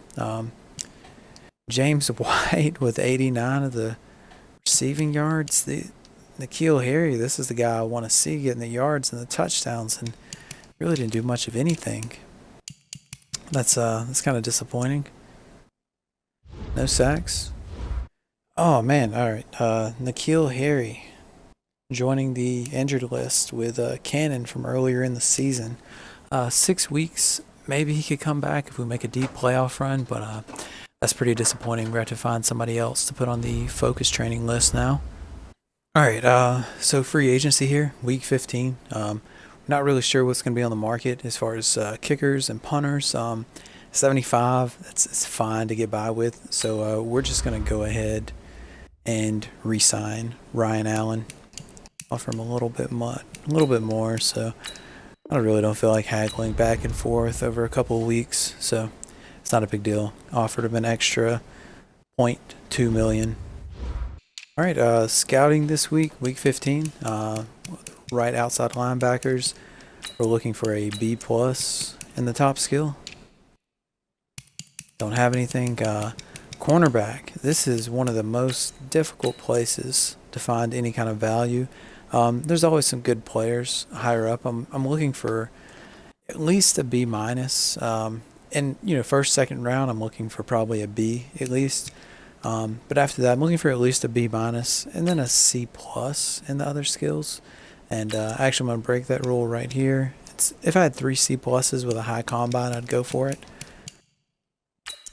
And really, though, once you get past the 4th round, I really don't even bother. Sometimes I'll look at these 5th rounders, but all right, safety. You can find some good value here at safety. We already got one guy we've scouted fully from the 1st round. We're just looking for at least a B here.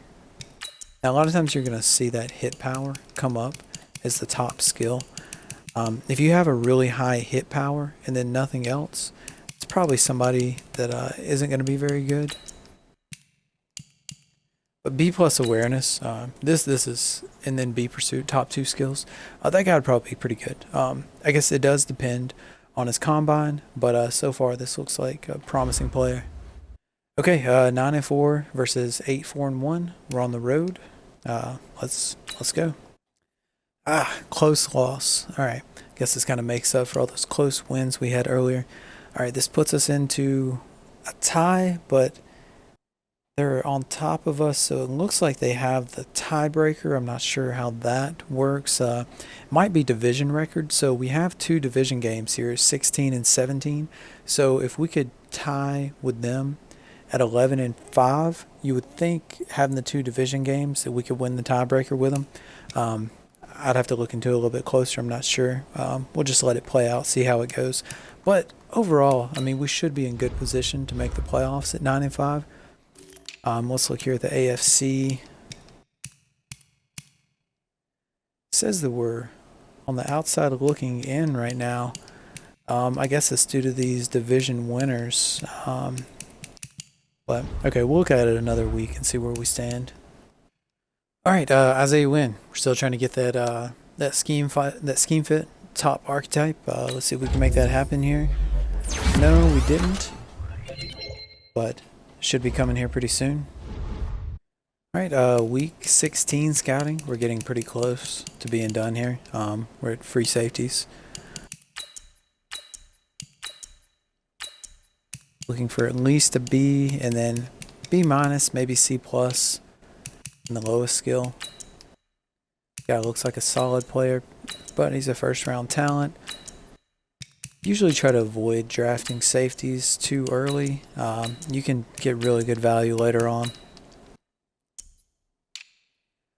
And there's probably a lot of people who don't bother scouting kickers, but with the rules that I've imposed on myself, with only being able to sign 2 free agents per offseason, I really have to try to acquire kickers in the draft, and you can pick them, with your 6-7 round picks. So with the kickers, I'm looking for an A and an A, and then really the thing you want to look for is you'll see kickers sometimes that have a D in their awareness. If you have an A, and a D, it's going to be a pretty good kicker. It's going to be a 70 plus.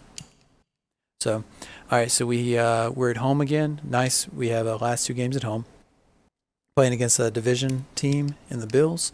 Hopefully we can get this win again in Miami, or win against Miami, and win the division. All right, 34-24. Nice. Jets won as well. All right, so this is going to go right down to the wire. All right, Winovich is well on his way to getting that 75 overall that I hoped he would get. We're going to try to boost his top archetype up a little bit. I like to build these players balanced. But, before we do all that, we want to get him to a moderate top archetype. So maybe once we get him to like 76, 77, then we'll start trying to round out the run stopper and the power rusher as well. All right, week 17 scouting. We're just going to look at these kickers and punters here. And if we have any points left over, we're going to just pour them into the top players for any position. So we have this guy here, A minus, F awareness. We're also going to take a look at these guys that have at least an A and a B, F awareness. Now that still could be a decent kicker. Projected round 2, round 1. So this looks to be the best of the bunch. He's 22 years old. We're going to tag him. Comes down to it, we don't have anyone to draft. We'll go with him. It could allow us to get rid of Gostkowski. He's aging, declining, and he's got a bigger contract. If you pick a kicker in the 7th round, he's going to be really cheap. Costs you next to nothing for 4 years, and there's always a chance you get that development trait. So, all right, so we're just going to put points in here at random at the top of the draft. Looks like we have a guy who moved up into the 1st round that wasn't there previously.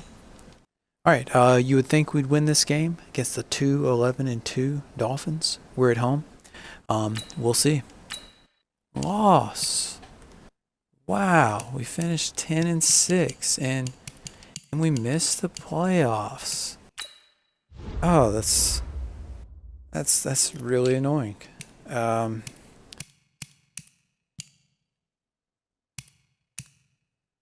Wow, so it looks like the Chiefs, who won their division, it ranks us 6th here, 1, 2, 3, 4, 5, 6, but by winning their division, it looks like they got in over us.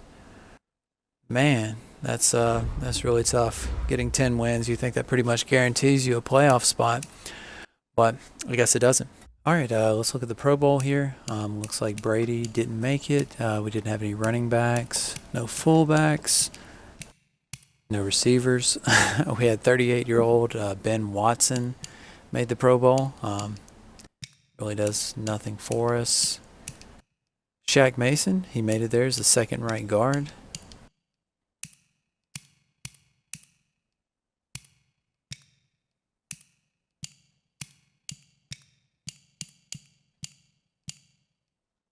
McCourty made us the 2nd free safety.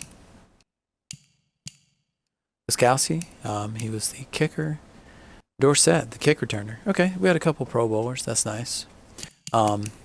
Just one little thing to mention here that I noticed. Baker with the Dolphins. Every franchise I've played in, this guy just explodes. A lot of times he ends up being a superstar X Factor, and most of the time he's at least a superstar. Okay, yearly awards. I don't anticipate us winning anything. Aren't even really in the running here for MVP or Coach of the Year. Guess you don't really get that if you miss the playoffs.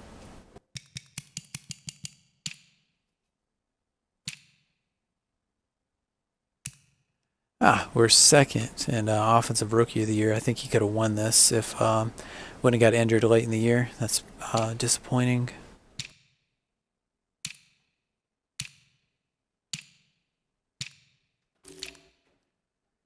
Okay, best offensive lineman.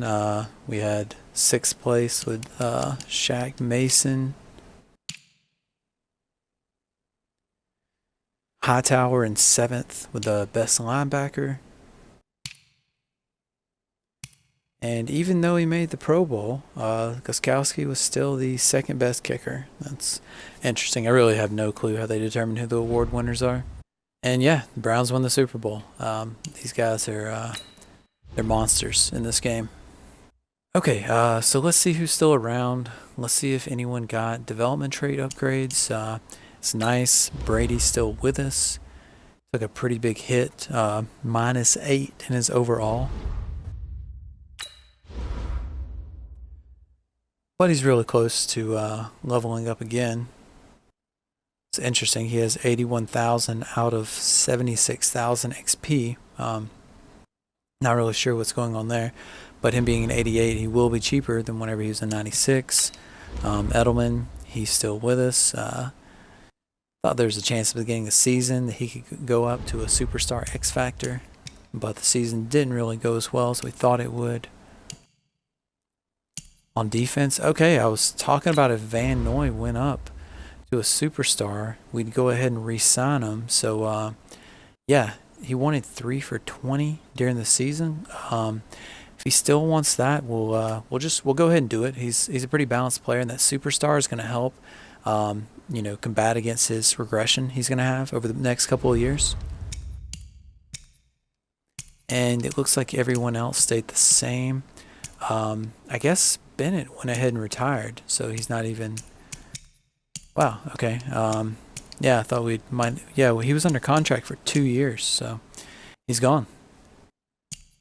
Okay, these lower tier players, looks like most of these guys are right at 30, almost 30. We're not going to mess with them. Brady, 100%, we want to bring this guy back. We're not going to find anything better on the open market. And if we sign him, it's going to leave us with $32 million in cap room. Not a whole lot to work with, but yeah, he's definitely worth it. We want to keep him. There's nothing we can get to replace him. So. Alright, he wants to go to free agency. Might have to franchise tag him. Well, how much would the franchise tag? Oh, we'd actually get him for a cheaper amount. Alright, we'll wait a second on that. McCourty, 85 overall. That seems like it'd be worth it to keep him. 8.4 million for the 1 year. See if he's interested in that. Oh, he wants a new team. Alright, and you can only franchise tag one person, so you have to make a decision there. Philip Dorsett. If he would have upgraded to a star, we might have did it, but we're going to pass on that. All right, Van Noy. Actually, we really want to keep this guy, so let's just go ahead and bump him all the way up. Maybe that slight boost to 7 million total on average will allow him to sign right out of the bat. We don't have to take him to free agency. Yeah, all right, good deal. We got that superstar locked up. Roberts, I feel like you can find this guy anywhere. We're going to let him go. Alright, and we're going to decide if we want to franchise tag Brady or McCourty. We're going to go ahead and franchise tag Brady. Get him for $2 million less than we would have what he was asking for originally, the fair offer. And we're going to see about getting McCourty back in free agency. Okay, says we have 43 players on the roster, but a lot of those are going to be just trash players. So we're going to have a lot of holes to fill the draft. Let's see how many draft picks we're actually going to have coming up. You can go to your roster, and then if you tab up, you can go to draft picks. So we have 3, 4, 5, 6, 7, 8, 9 draft picks coming up. Now 4 of those are 6th and 7th round picks, so you're not going to get a lot there. But 4th and up, we have 5 picks, so we should be able to get players to fill out depth on the roster. Now, all the players on the practice squad, I just go ahead and cut those. It'll just automatically re-sign those guys for you. You can go to your salaries. It's really annoying. I wish they wouldn't automatically re-sign these guys for you, because for the most part they're just these trash players.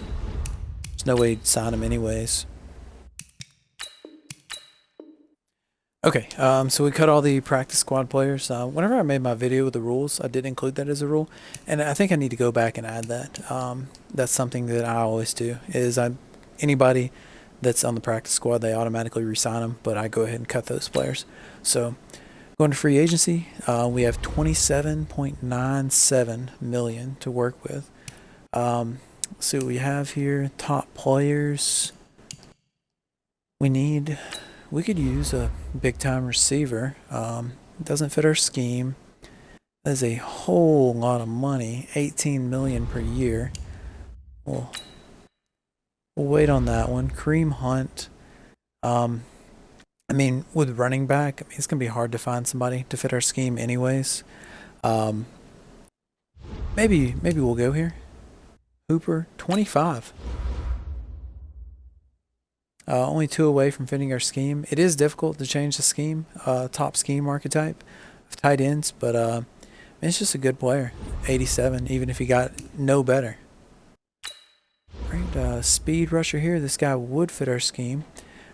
He's got an 11-point difference between his top and his bottom archetypes. That troubles me a little bit. Miles Jack. Okay, this guy fits our scheme. He's 24 years old. This looks like our top target at the moment.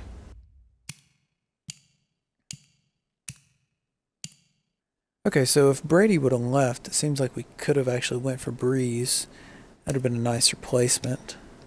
And we might, yeah, I think we might go for Balage here as a replacement for Cannon. Cannon says he's a 78 overall right now, so he went down by 2 points. So this would be a 6-point increase in overall. Yeah, it's pretty balanced overall. Not as balanced as you want to be, but decently balanced. He's 1 year younger than Cannon. We could sign him to a 2-year deal. He'd be fine in the second year of the deal. Manuel Sanders, he fits our scheme. He could be a nice third receiver. I'm not really willing to invest in the secondary, so we're not gonna really consider him. Okay, Conklin. Okay, this seems more what we want. Pass protector, and we have a lot better bids from other teams as well. But yeah, he's 26. He's got room to grow. So you could go 26, 7, 8, 9, 4-year deal. And he's young. Actually, I mean, we could just go ahead and go a 5-year deal with this guy, which I think we might do. $8 million per year. Okay, this seems like our top target along with Miles Jack. I'm not really going to scrape the bargain bin, the very bottom of free agency right now. Going to go for a couple of these top guys. Let's go to and let's look at McCourty. Okay, the best offer he has is 61 points. So let's see what we can do with him. Now, he's not going to count as one of the 2 free agent signings because he was with our team the previous year. We'd already had him signed. But we do have to make an offer of at least 85 points. Because you see there, the Bucks have only offered him 61 points. You know, we could say, oh, we're offering him 65 points. You know, we might just win the bid like that. That's a little bit cheap, so we avoid doing that in my franchises. 92 points. Let's knock it down just a little bit. Get closer to that 85. 89. Okay, yeah. I mean, we're not worried that much about it, so that's close enough. So we'll make him an offer. We will make the right tackle, Conklin. We'll make him an offer. Oh yeah, and he's 80, 78, 78. Extremely balanced. Okay, we're going to offer him the 5-year deal. Actually, we're really going to try to make sure we get this guy. We're going to overpay a little bit. We're going to offer him a total of $9.5 million per year. 104 points. This should guarantee that we get him. So with only having 2 possible free agents we can sign every year, we do kind of have to overpay a little bit sometimes to make sure we get the guys we want. Okay, Miles Jack, same thing. So 24, 5, 6, 7, 8. We could extend this contract out. You know, we could actually give him a 7-year deal. The way with the new updates the contracts work is the salary is no longer distributed into years 6 and 7. It's only years 1 through 5. And the increase in salary per year, it doesn't escalate as quickly. So a 7-year deal is going to actually look pretty balanced throughout. Now, if this guy hits, you know, if we get the superstar X Factor development, this could end up being a really good deal. And middle linebackers don't want much in the first place. So we're going to bump this on up. See, we're going to offer him $5 million with his signing bonus and with the 6 in salary. We're going to see what that offer looks like. 106 total points. I think that should be plenty to get him, you know, but we're not going to take any chances. I'm going to offer him 11.5 per year. 109 total points. Definitely an overpay for him, but yeah, this is a guy that we really want. Okay, good deal. Jack, got him. McCourty, Conklin. All right, really nice. All three of these guys are going to be starters for us. So brings us up to 36 players. We have 9 draft picks, so that'll give us a total of 45.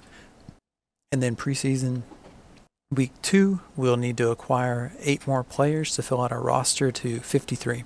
Unless we make any trades to move up or down and around in the draft, which we have one more trade we can make this year. So, all right. So now we have the combine scores. This is when the scouting really gets started. I go position by position and I fill out my draft board.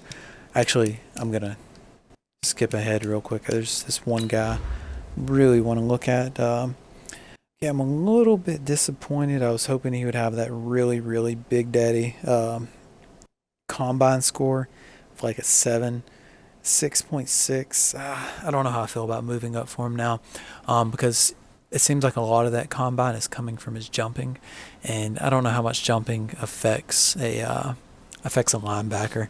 I really want to see that 40 up really high on him.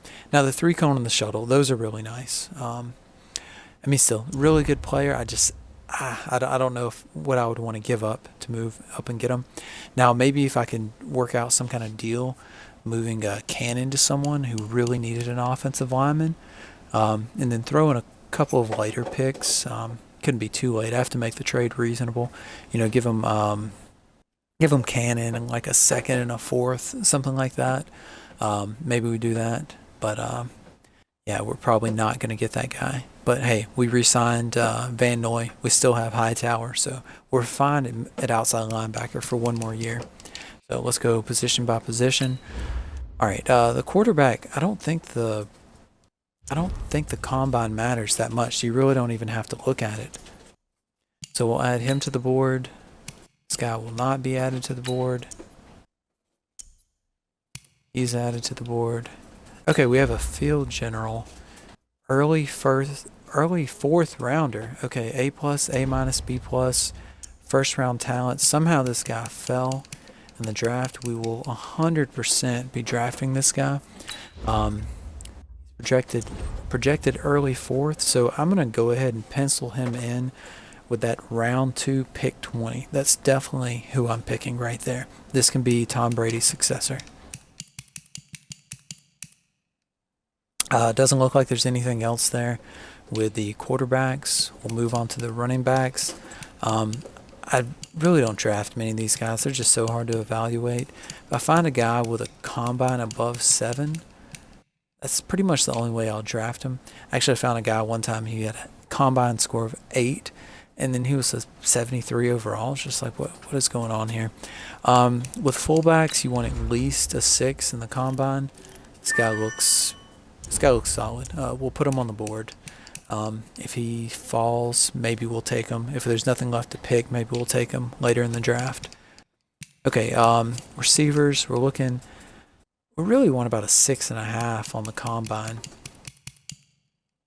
Looking for somebody that fits our scheme, and also we want that skill B+, maybe a B. Now that we're here later in the draft, we can definitely take a B with the skill, and we can take a little bit lower combine. Okay, this guy here, he's got the B+, B, B. I just don't know how I feel about the 5.6 of the combine. Okay, but if you look at it, he doesn't have much with jumping or with the bench. He's really good with the 3 cone and the shuttle. He's okay with his 40. Actually, we're going to add this guy to the board. He could be another of those late round picks. Oh, okay, 6.5 combine. All right, this guy's very promising. If you look at the combine, there's a pretty good bit of his that comes from the jumping as well. But still, it doesn't have he's really good 3 cone, pretty good shuttle. 40-yard dash isn't bad. So yeah, so maybe I'll just take these 2 guys. They'll be my 4th and 5th receivers just to fill out the roster. We'll see what we have. Okay, this guy, this is obvious. He's a really good player. I doubt he's going to be there for us, so But I mean, he's on the board anyways in case he falls. This is another one, really good player. He's not going to be there for us. We're going to skip on this guy because he has a C in spectacular catch. We're looking for at least a C plus. Now this guy, we're going to put him on the board anyways.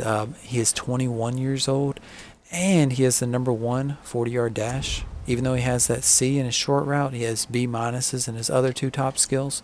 So this is a guy we could look at maybe with that round 3 pick 20. Yeah, because he's a late 4th rounder.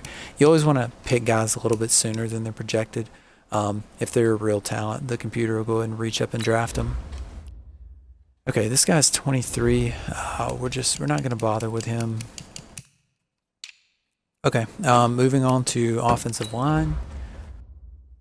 22-year-old, A minus, B plus, B plus, all really good skills. The bench press, we kind of want to see like a 35 for these real top round talents. We're going to put them on the board anyways. All right, A, B plus, B plus. Okay, this is definitely what we want to see. This is a guy that we could take with that round 1 pick 20 if he's still there. Okay, he's going to be on the board in case he falls. We want to find at least a 5 on this combine. And we want at least a 30 on the bench press. So this guy does not meet that criteria on the bench press. He doesn't meet the B plus, doesn't meet the B plus. If I see something that looks like a real outlier, I'll go ahead and check him out. Like if I see undrafted talent, or projected undrafted with a 6 or above combine, I'll go ahead and scout that guy. All right, this guy's undrafted, projected, early 3rd round talent, 31 bench press, not as much as we want, but I mean, we could get him late, so we'll go ahead and put him on the board. Like I said, with centers, there's usually not much there. Yeah, we're gonna just go on past the centers. Okay, this guy here with a 6.1 combine, 38 reps on the bench press, number 1 for the right guards. Even though he's projected as the early 2nd round talent, he's a scheme fit. He's still young, 22. We'll definitely put him on the board. This guy, 21, he checks out. Not as high as the bench press as I'd like, but it's all right.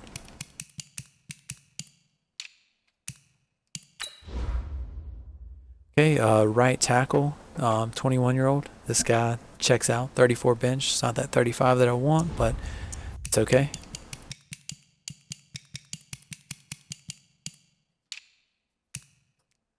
Okay, looking at the ends, we have 24-year-old.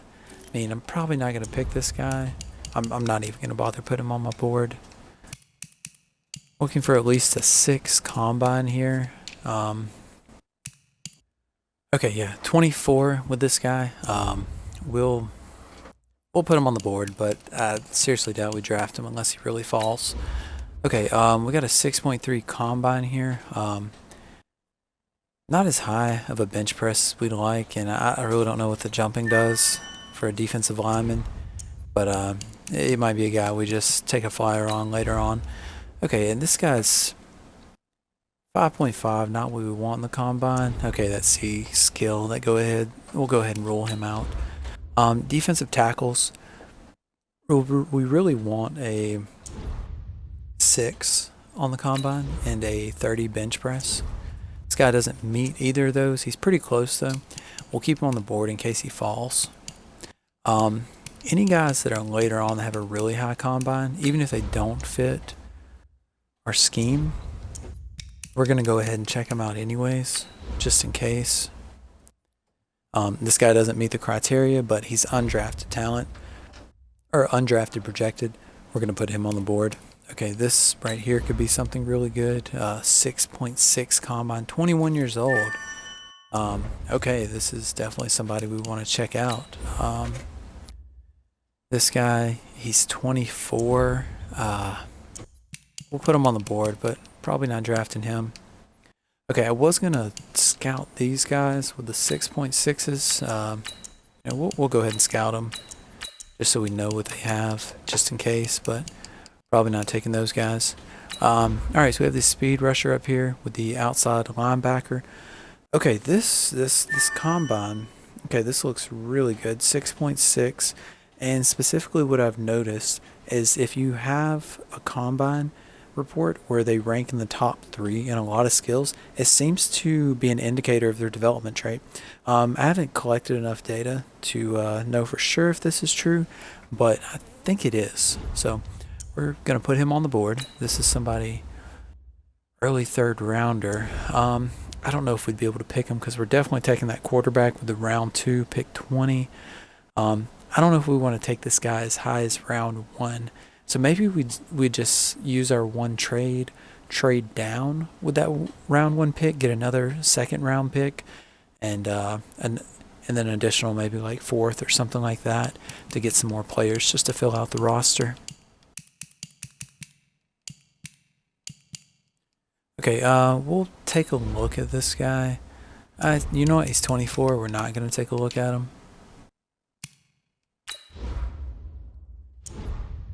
Okay, middle linebackers, B plus, B minus could maybe be okay.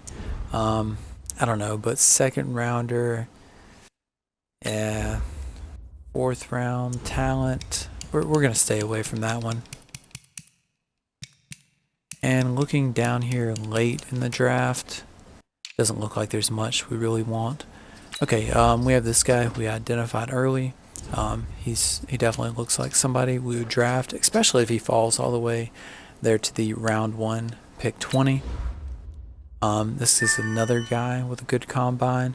And we might actually take this guy if he falls in the 1st round. He doesn't have the same skills as other player, but same combine, and actually it's distributed better. He's got a higher 40, ranks 3rd in that, still 21 years old, so somebody to keep an eye on. Other than that, I don't really see anything I want to look at. Cornerback, oh wow, okay, this guy looks really good.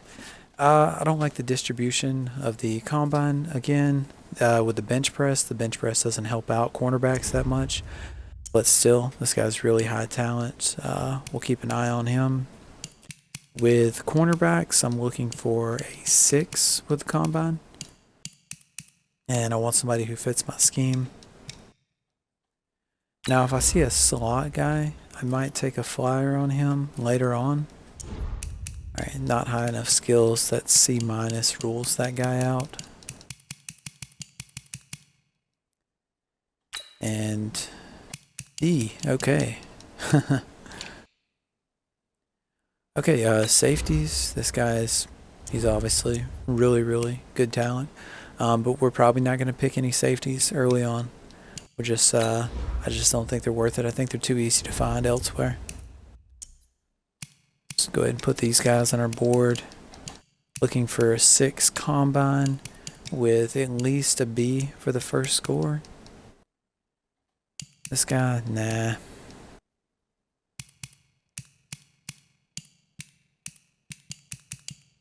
Okay, and with the kickers, I don't know if there's any more. No, there's nobody else that we want to really look at. We'd put this guy on our board already in case we need somebody to draft. Okay, so now we're just gonna burn the rest of our points on some random guys. All right, so we're done with scouting, and now it's time to get started with the draft. I'm gonna go ahead and pause the draft, move through this slowly. We'll take a look at our draft board, see what there is here at the very top. This looks like the best quarterback available. As far as best overall talent, this tight end looks like he'll be really good. Jimmy Bushy. We have, what's this guy, Ralph Gill. We'll keep an eye on those guys, see how they do. Other than that, you know, I really like this outside linebacker. I'd love to see him fall to me. Don't think it'll happen. A tackle looks good. This cornerback looks good. This is the guy who I think there's a chance that guy could fall to me. And if he doesn't, maybe I'll take this lineman right here.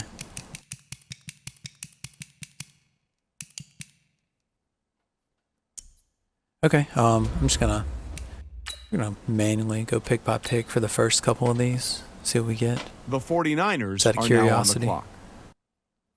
All right, so that cornerback was a 76. The Dolphins are now on the clock. Or actually, I can't remember which one was which, but 76, 75, about the same. The Broncos are now on the clock. Okay, yeah, that quarterback was pretty good. It'd be even better if he has a development trait. Imagine he would. The Raiders are now on the clock. Just going to keep going pick by pick until I see what the tight end gets. The Vikings are now on the clock. Ellis, I don't think that was Bushy, was the one I was looking at. The Titans are now on the clock. The Cardinals are now on the clock. Oh, that's nice, 77. The Ravens are now on the clock. Lonnie Gregory. Don't recall The that Redskins guy. are now on the clock. Yeah, that's the guy I was looking at. 21-year-old, 77 overall. That'd have been really nice, but he was just a little too high up for me. And I only have one more trade left this year, so. The Still haven't Steelers are seen. now on There the clock. he is. Okay, 77. Yeah, that's what I thought with him. The Bills are now on the clock. Guess we're this far along. We're just going to continue to go manually. The Eagles are now on the clock. The Buccaneers are now on the clock. The Raiders are now on the clock. The Lions are now on the clock. The Rams are now on the clock. The Chargers are now on the clock. The Texans are now on the clock. Oh, wow, 76. I think that might have been the one that I was thinking that might could have fell to me. The Patriots are now on the clock. Okay, before we can look at who we're going to draft, let's see what offers we have available. And we don't have to take any of these. We can do a manual trade. If we do trade back, we probably want to try to trade for some picks this year. We do need to fill out our roster. So right here we have a 2020 second and third, and then just a throw-in seventh for the year after. That's not a bad offer right there. Here again, a second and a third, and then, okay, a third for the year after. Actually, we'd probably rather have that one because the picks here, the second and third this year, they are worse than the offer from the Packers, but not that much worse. Like there's really not any one player that, I feel like I have to get this year. Looks like the Browns are offering up the same thing. So we'll see what we have in the draft. And if we think it's worth taking one of these players over taking one of those offers. See, the computer's pretty smart here.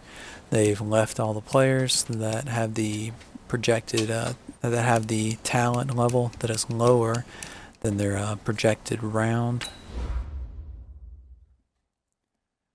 Okay, so this guy's still here. We're definitely thinking about drafting him. But it's not a big need at the moment because we still have Hightower and we still have Van Noy. So we might be better off just rolling the dice with a couple of guys later on. This tackle, he looks good.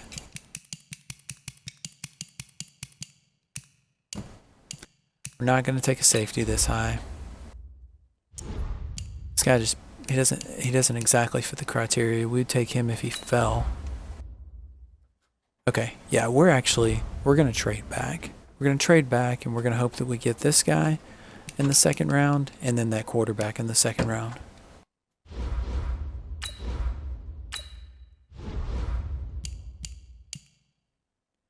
All right, so we had this offer from Atlanta. Yeah, 62.94. 64.96. Okay. So we'll take this offer right here. Well, wait, looks like both war rooms are feverishly back on the phones. I think that means a trade is coming. All right, and we will skip ahead to our next pick. The Patriots are now on the clock.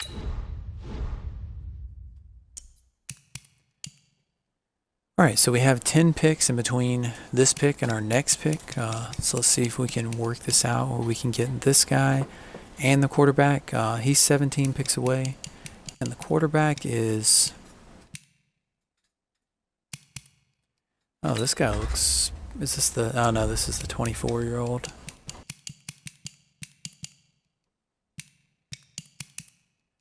Okay, the quarterback is definitely far enough away. We could get him with pick 30 in the second round. So we're going to go ahead and take this end.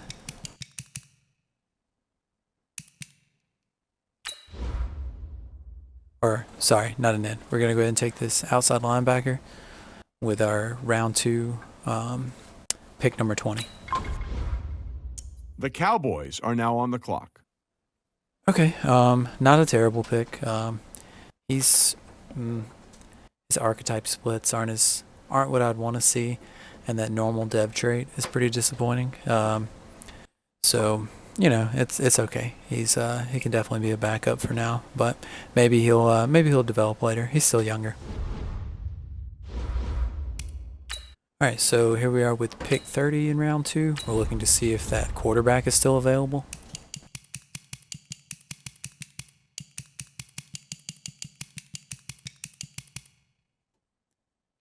Okay, and it looks like he is. So 21 years old, A+ throw power, A- throw accuracy short, B+ mid throw accuracy. He fits our scheme, so yeah, this looks like this should be a really solid pick for us. And if he had a development trait, this could definitely be our quarterback of the future. The Seahawks are now on the clock. Okay, awesome. He does. Now you see the little animation he does to the right with the 2 arm flex. Now before the patch Tuesday, this would indicate what the development trait was. So this is the old animation for the Superstar X Factor, but now it's just random. You get a random animation. So yeah, 71 overall, hidden development trait. This is a nice player. All right, so we're skipping forward to our round 3 pick 20 pick. The Patriots are now on the clock.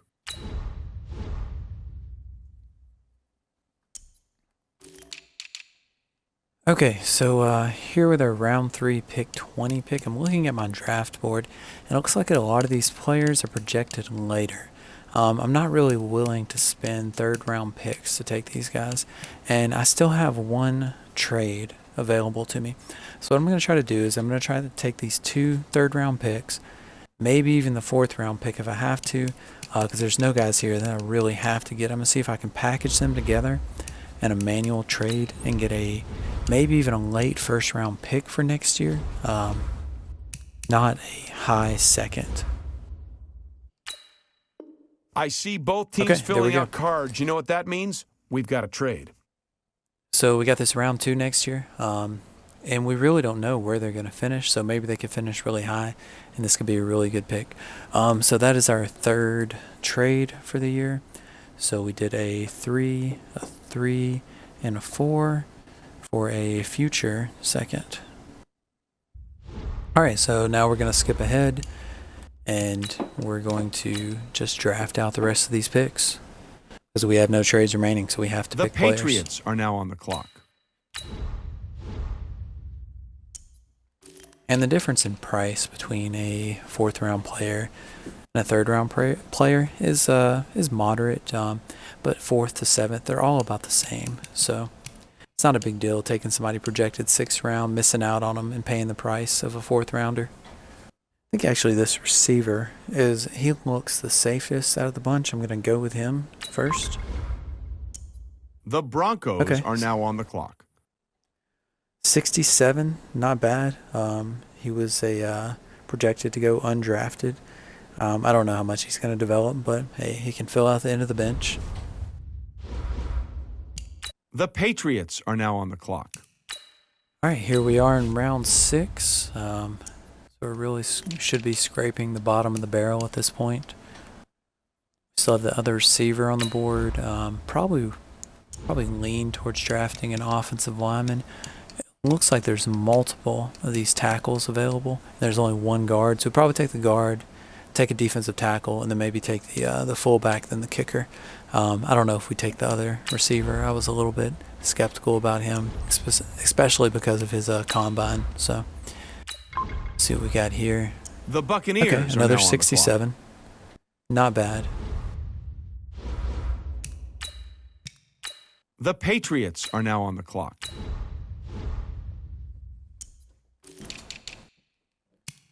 All right, between the three defensive tackles, this one has the worst skills, but he's got the really high combine, and he's 21. If you compare that 24-year-old and a 23-year-old, seems like a no-brainer here. We'll go with the 21-year-old with the high combine. The Dolphins 65. are now on the clock. Okay, I mean, not a really high talent. He does have those two 65s, though, speed rusher and run stopper. So there's that. The Patriots are now on the clock. And the more I think about it, I might not take the fullback because I think we have Devlin for one more year. So we might go with another defensive tackle just to fill out the roster there.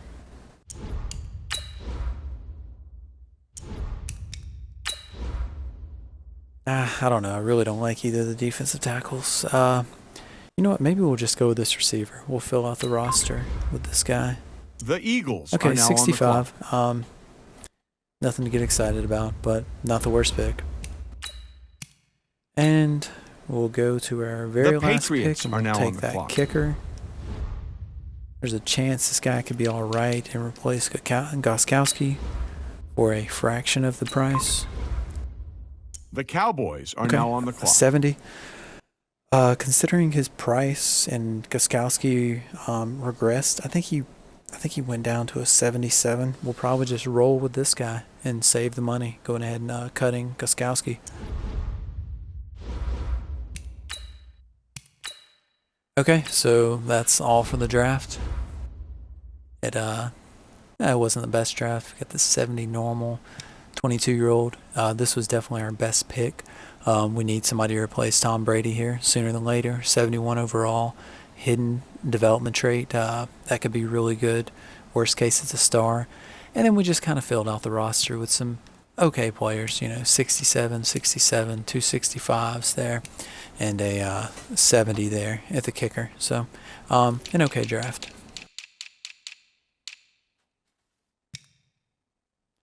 All right, I'm looking to see what the best value picks were. So I sort by overall. And so it looks like the top players are picked 7 through 10.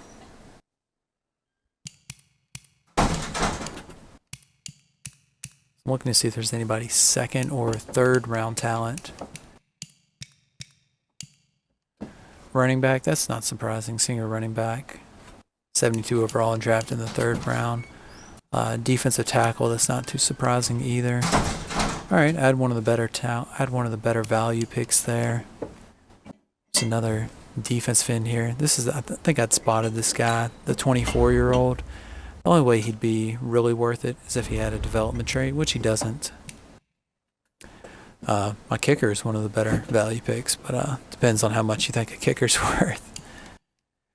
Okay, you can definitely find value with these offensive linemen. I'm not looking for power, so I did not identify this guy. He only has a normal dev trait.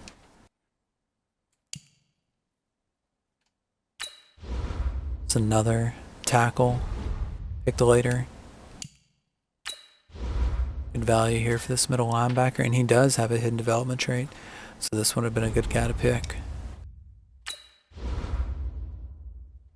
And a hidden development trait here. If I would have identified this guy, it would have been 3 off. You never know. It shows you what their top archetype is, but it doesn't tell you how far off you are from getting the other ones as the top archetype. So you never really know. So I just go with the guys that are my archetype. So okay, it wasn't like a super draft. There weren't like a whole lot of really really high end players in it. And that wraps up year 1. And next time we'll get started on year 2. So all right, thanks.